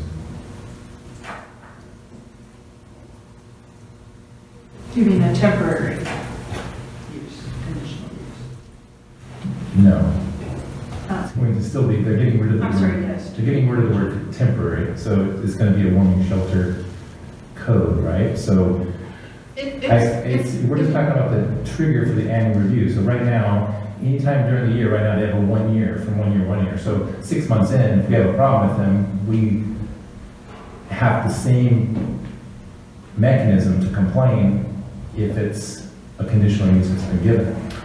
Yeah, but I think we all understand the difficulties of enforcement and really shutting down things, and it's not that easy. Do you think 11 months in, they want to make sure you're really, really perfect at 11 months, so that the 12-month mark they come in and everyone stamps it as go ahead 1 more year? That's the difference, because a conditional use, they're not going to lose specifically their permit to operate as a warming center unless they break anything specific that is a compliance issue. So if we're talking about compliance to code, that's why we have code. So what can we add into the code to provide that compliance? All right, well, it's almost 10 o'clock, and if the majority of the commission is just for this, then so am I. I mean, I think I've said what I could say, and I mean... That's great, and I did want to run a quick poll on that. Mr. Womack, are you in favor of moving forward with the conditional use? Yes. Mr. Fitzpatrick? I would, as long as, again, in a residential, there was an annual review. Could you... That it would be a temporary use in a residential zoning. So you would not, no conditional uses in residential zones? Yes. Can I ask a question, staff, quick? Can there be annual review as part of the good neighborhood agreement and outside of the land use permitting process? No, right, there could be that. Mr. Corcoran, do you have thoughts on moving forward with a conditional use and what restrictions? I'm okay moving forward with this current collection of conditional uses. Commissioner Price, and you're against the conditional use, or? No, if the majority support, I'm for it The too. majority. I'm open to it as well, although based on Commissioner Price's comments, I'm a little confused. I thought I came up because the Warming Center is pushing for a conditional use, but now it sounds like they might be fine with what the current system is, so if only current if no one's asking for it, why are we changing it? Would then be my question, but this makes sense without that aspect. The planning commission Brought it up. and voted to move forward with it. Okay. At the president's discretion, I can take some public comments. Rick, would you like to add anything? Sure. Yes. You are an example of an existing warming center. So Rick Bowers, 357 Commercial Street here in Astoria. And I hate to bring up the word temporary, but I also want to address one other confusion with that. There's the temporary conditional use, and you've been talking about that, but the word was temporary warming shelter in front of that too. And in some locales, the word temporary means a year-round shelter that the participants can only be in the program for a limited duration. So that word temporary is very confusing. It can be used in 3 different ways. So if we're talking about seasonal shelters, then maybe the word seasonal would be a good word instead of temporary. That's one thought. The other thought is that tied it into the state fire marshal's code is, as was said over here, is bringing in the fact that the building code, we don't meet the building code requirements for sleeping. And if you suck in too much of the fire marshal's code, then it might be affecting a year-round shelter that we might want to do that's inadvertently limiting what it would do if we're just saying we're going to take all of the guts of the state fire marshal code, because the fire marshal code was only set up for those shelters that don't meet the occupancy. So there's just a little bit of caution with that. That fire marshal code is specifically for the temporary warming shelters. Yeah, And so we're not pulling all, it's just for the seasonal. This use would be for just seasonal warming shelters. And that's what I want to make sure of. Right, Yeah. so it would not, if a permanent year-round shelter were to be opened up, this would not apply to it, and we wouldn't have any code that would apply to it. Well, actually, Except for I just want to boarding houses or just to clarify how that would work under the zoning code, and Ms. Kirk is aware of this, because we've had some discussions about this issue. Helping Hands was qualified as a semi-public use. Right. And in that case was a permitted use in that zoning district. And it had to comply with all state building codes, that were mandated. So what the planning commission is saying is that they're wanting to just address right now the seasonal warming centers, and to not address issues dealing with permanent shelters at this point in time, is what I'm hearing. No, it's my intention. Is that the rest of the commission, if you want to expand it to include permanent shelters, or? I think I would need to think more about that. Yeah. Yeah, and that was just my caution. I didn't want it to inadvertently end up affecting the year-round helping hands type shelter in particular. So, I think that was it. Do you have any thoughts on the numbers? Well, I like the 35, but I'm on this side of the table and you're on that side of the table. I mean, we're working fine. We really don't get complaints. I understand the caution from, Commissioner I guess now it's Vice President Fitzpatrick. I appreciate the concerns from those years, and I appreciate the impetus for a seasonal review. It's working fine for us. Not speaking as a board member of the Warming Center, just speaking as an individual associated with the Warming Center. I don't mind doing the annual review, personally. I mean, I would hope that there's no need for it in the future, and any shelters run just fine, but I understand the concerns. And I guess I'll just touch on the grants. We do have one well-known funder that has turned us down each year when we apply for a grant because we don't have a permanent conditional use. Would this, if adopted, address that? I would think it would. But although between dropping it to 25 and being able to get that grant and keeping it at 35 and not getting the grant, personally I'd go for the 35 because I don't know any other group that's going to come along and handle those other 10 people. Thank you. Does the commission have thoughts on that? President Moore? Yes. I would like to thank Mr. Bowers for his discussion this evening, and I agree, ambiguity is always unfortunate.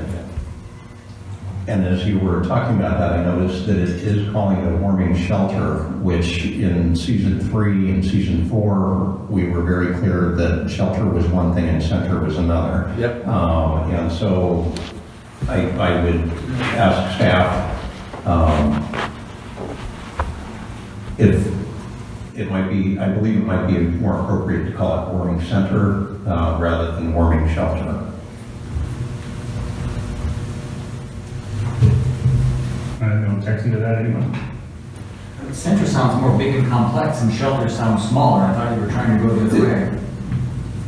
I mean, the center sounds like facilities and services and other kinds of things that might be there. Actually, it was the opposite. Okay. I think in our discussion then was a warming center was a temporary, and then a homeless shelter was something else.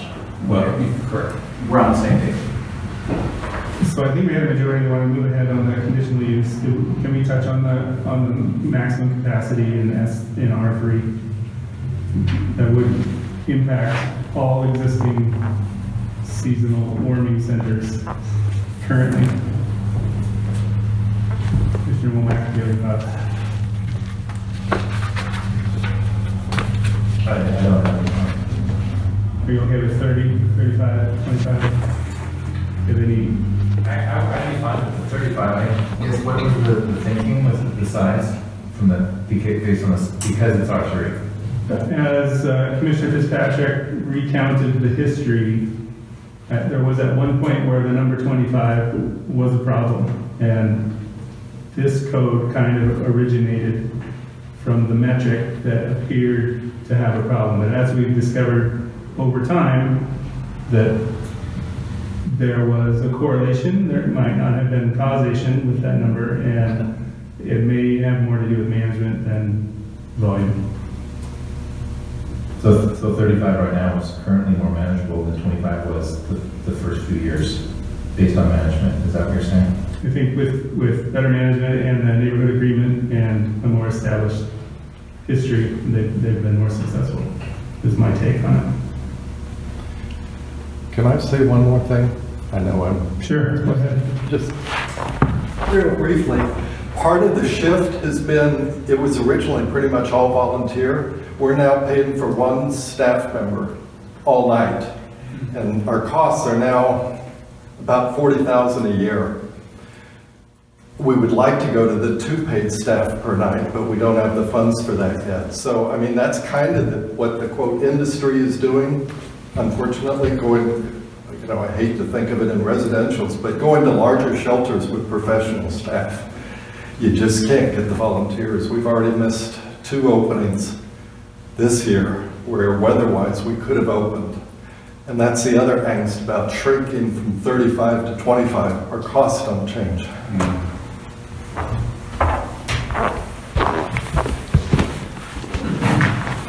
Mr. Patrick? I would agree with your statement that it may have been correlation versus causation. At 25, there were some issues. At 35, there were major issues. Better management has minimized those. About 35. Mr. Price? I'm happy at 35, and I'm good at 35, and just again, I think that, 35. I concur. I would like to make it clear, though, that unless you've actually lived it, the impact of 35 people showing up in your front yard, you may not understand how great that impact is, and the impact that just that many feet have on a neighborhood. And Commissioner Patrick, would you say that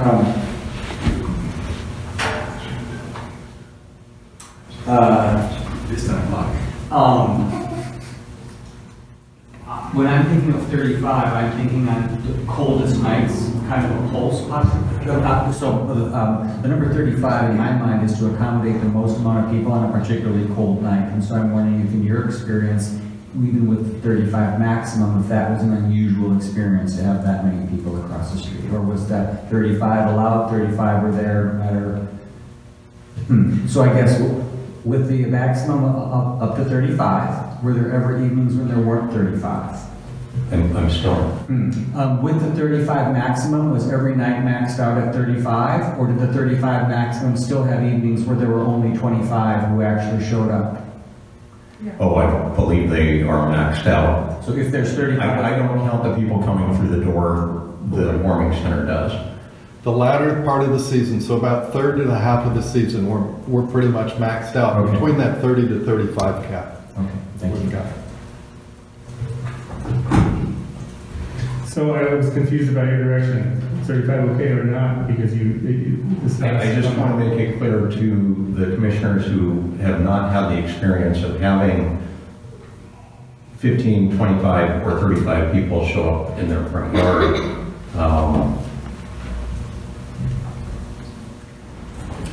It has a very significant impact on your life and on the neighborhood.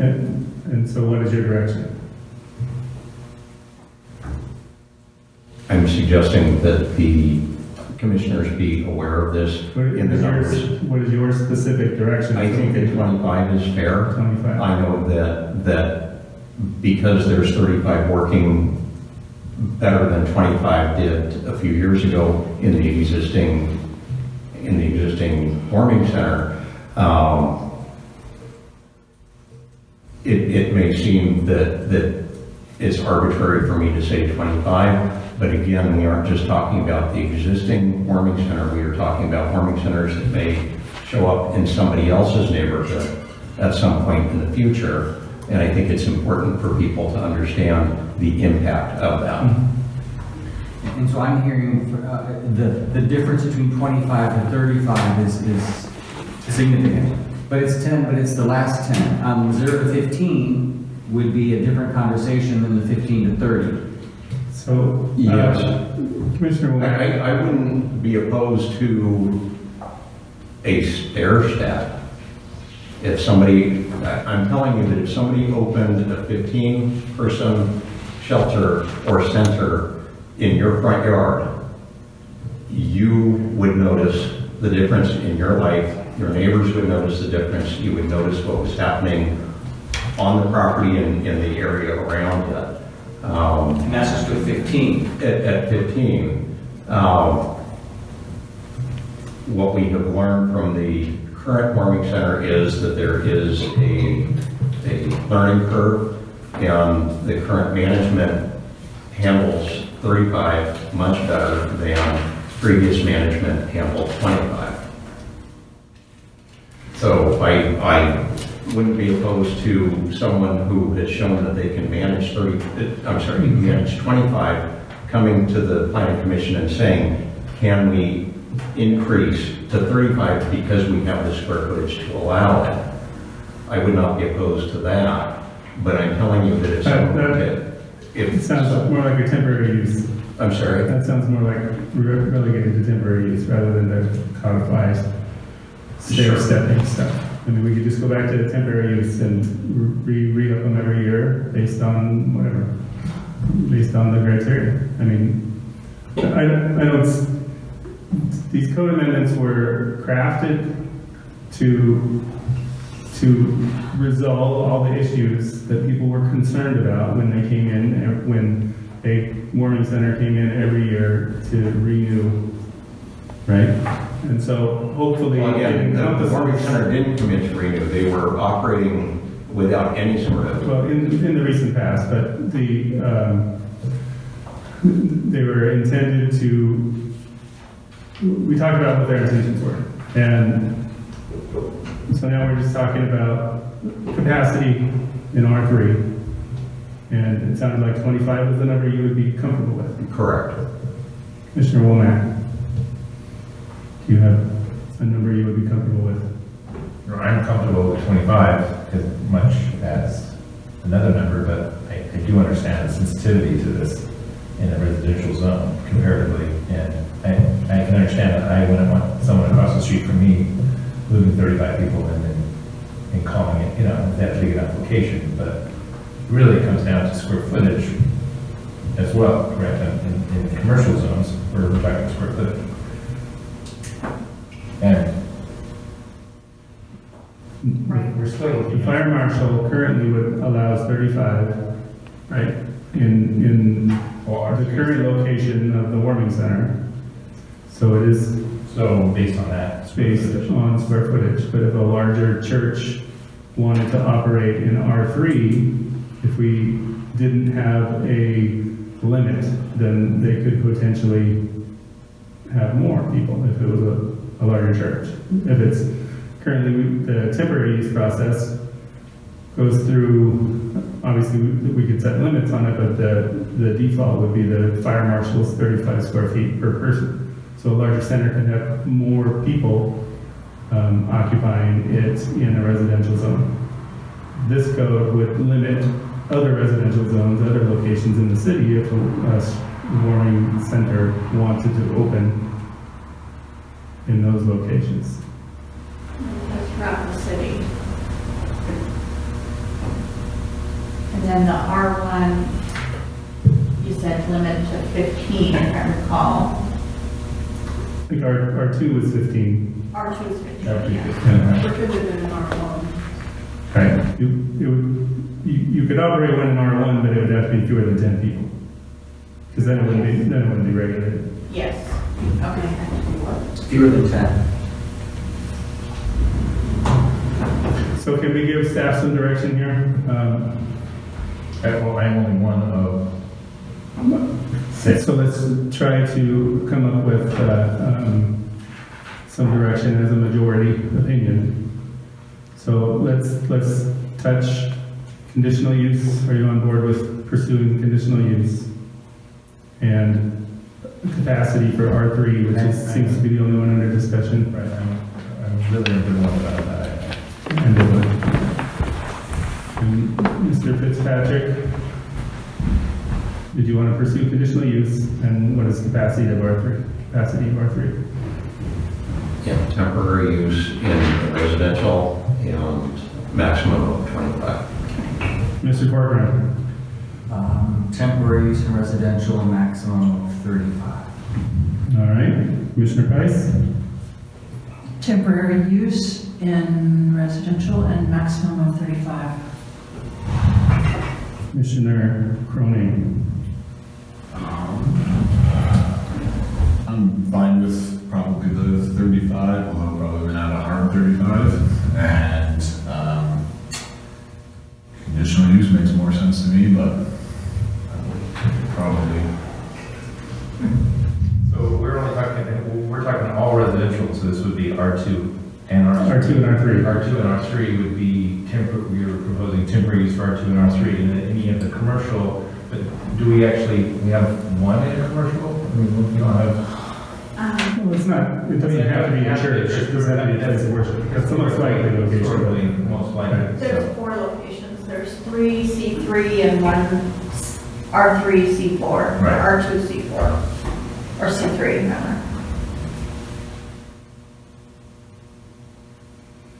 So where were we?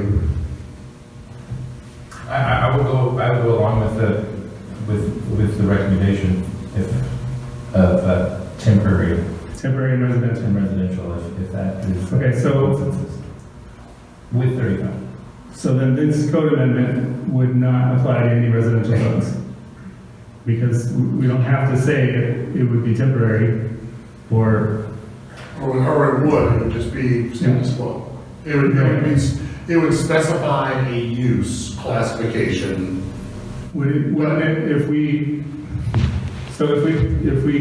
craft this code amendment and describe a use and make it legal in certain zones, it's not going to be legal in residential zones. Well, no, I mean, it's.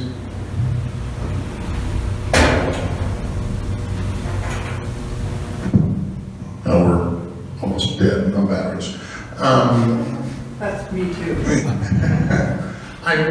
What I'm hearing is that there are a number of commissioners who are wanting to have yearly review of this type of use in residential zones, which we can craft. It may not no longer be a temporary use permit, but it's going to be a conditional use permit which requires yearly reviews. And then what I'm hearing is outside of residential zones, it's just a conditional use permit. Perhaps, and so. The commission on board with that? I mean, there are a number of concepts, but that's kind of what I'm kind of generally hearing is there's a higher threshold with annual review for the conditional use permit for residential zones. Outside of residential zones, it's a flat out conditional use permit, and 35 is the number that I think I've heard the majority. The majority is okay, I think that. For residential. Fire code.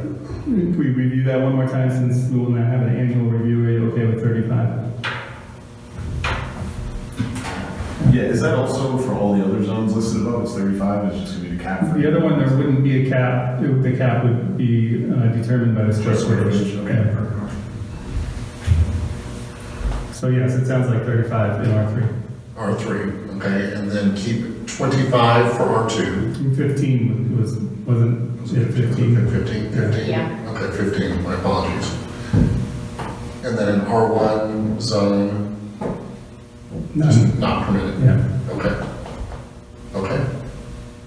R1. I got it, I think. No, I mean, so the question is, with this, are you now fine with this, kind of moving on? And I mean, you still have another bite with it at a public hearing, but you fine Right. moving on to public hearing?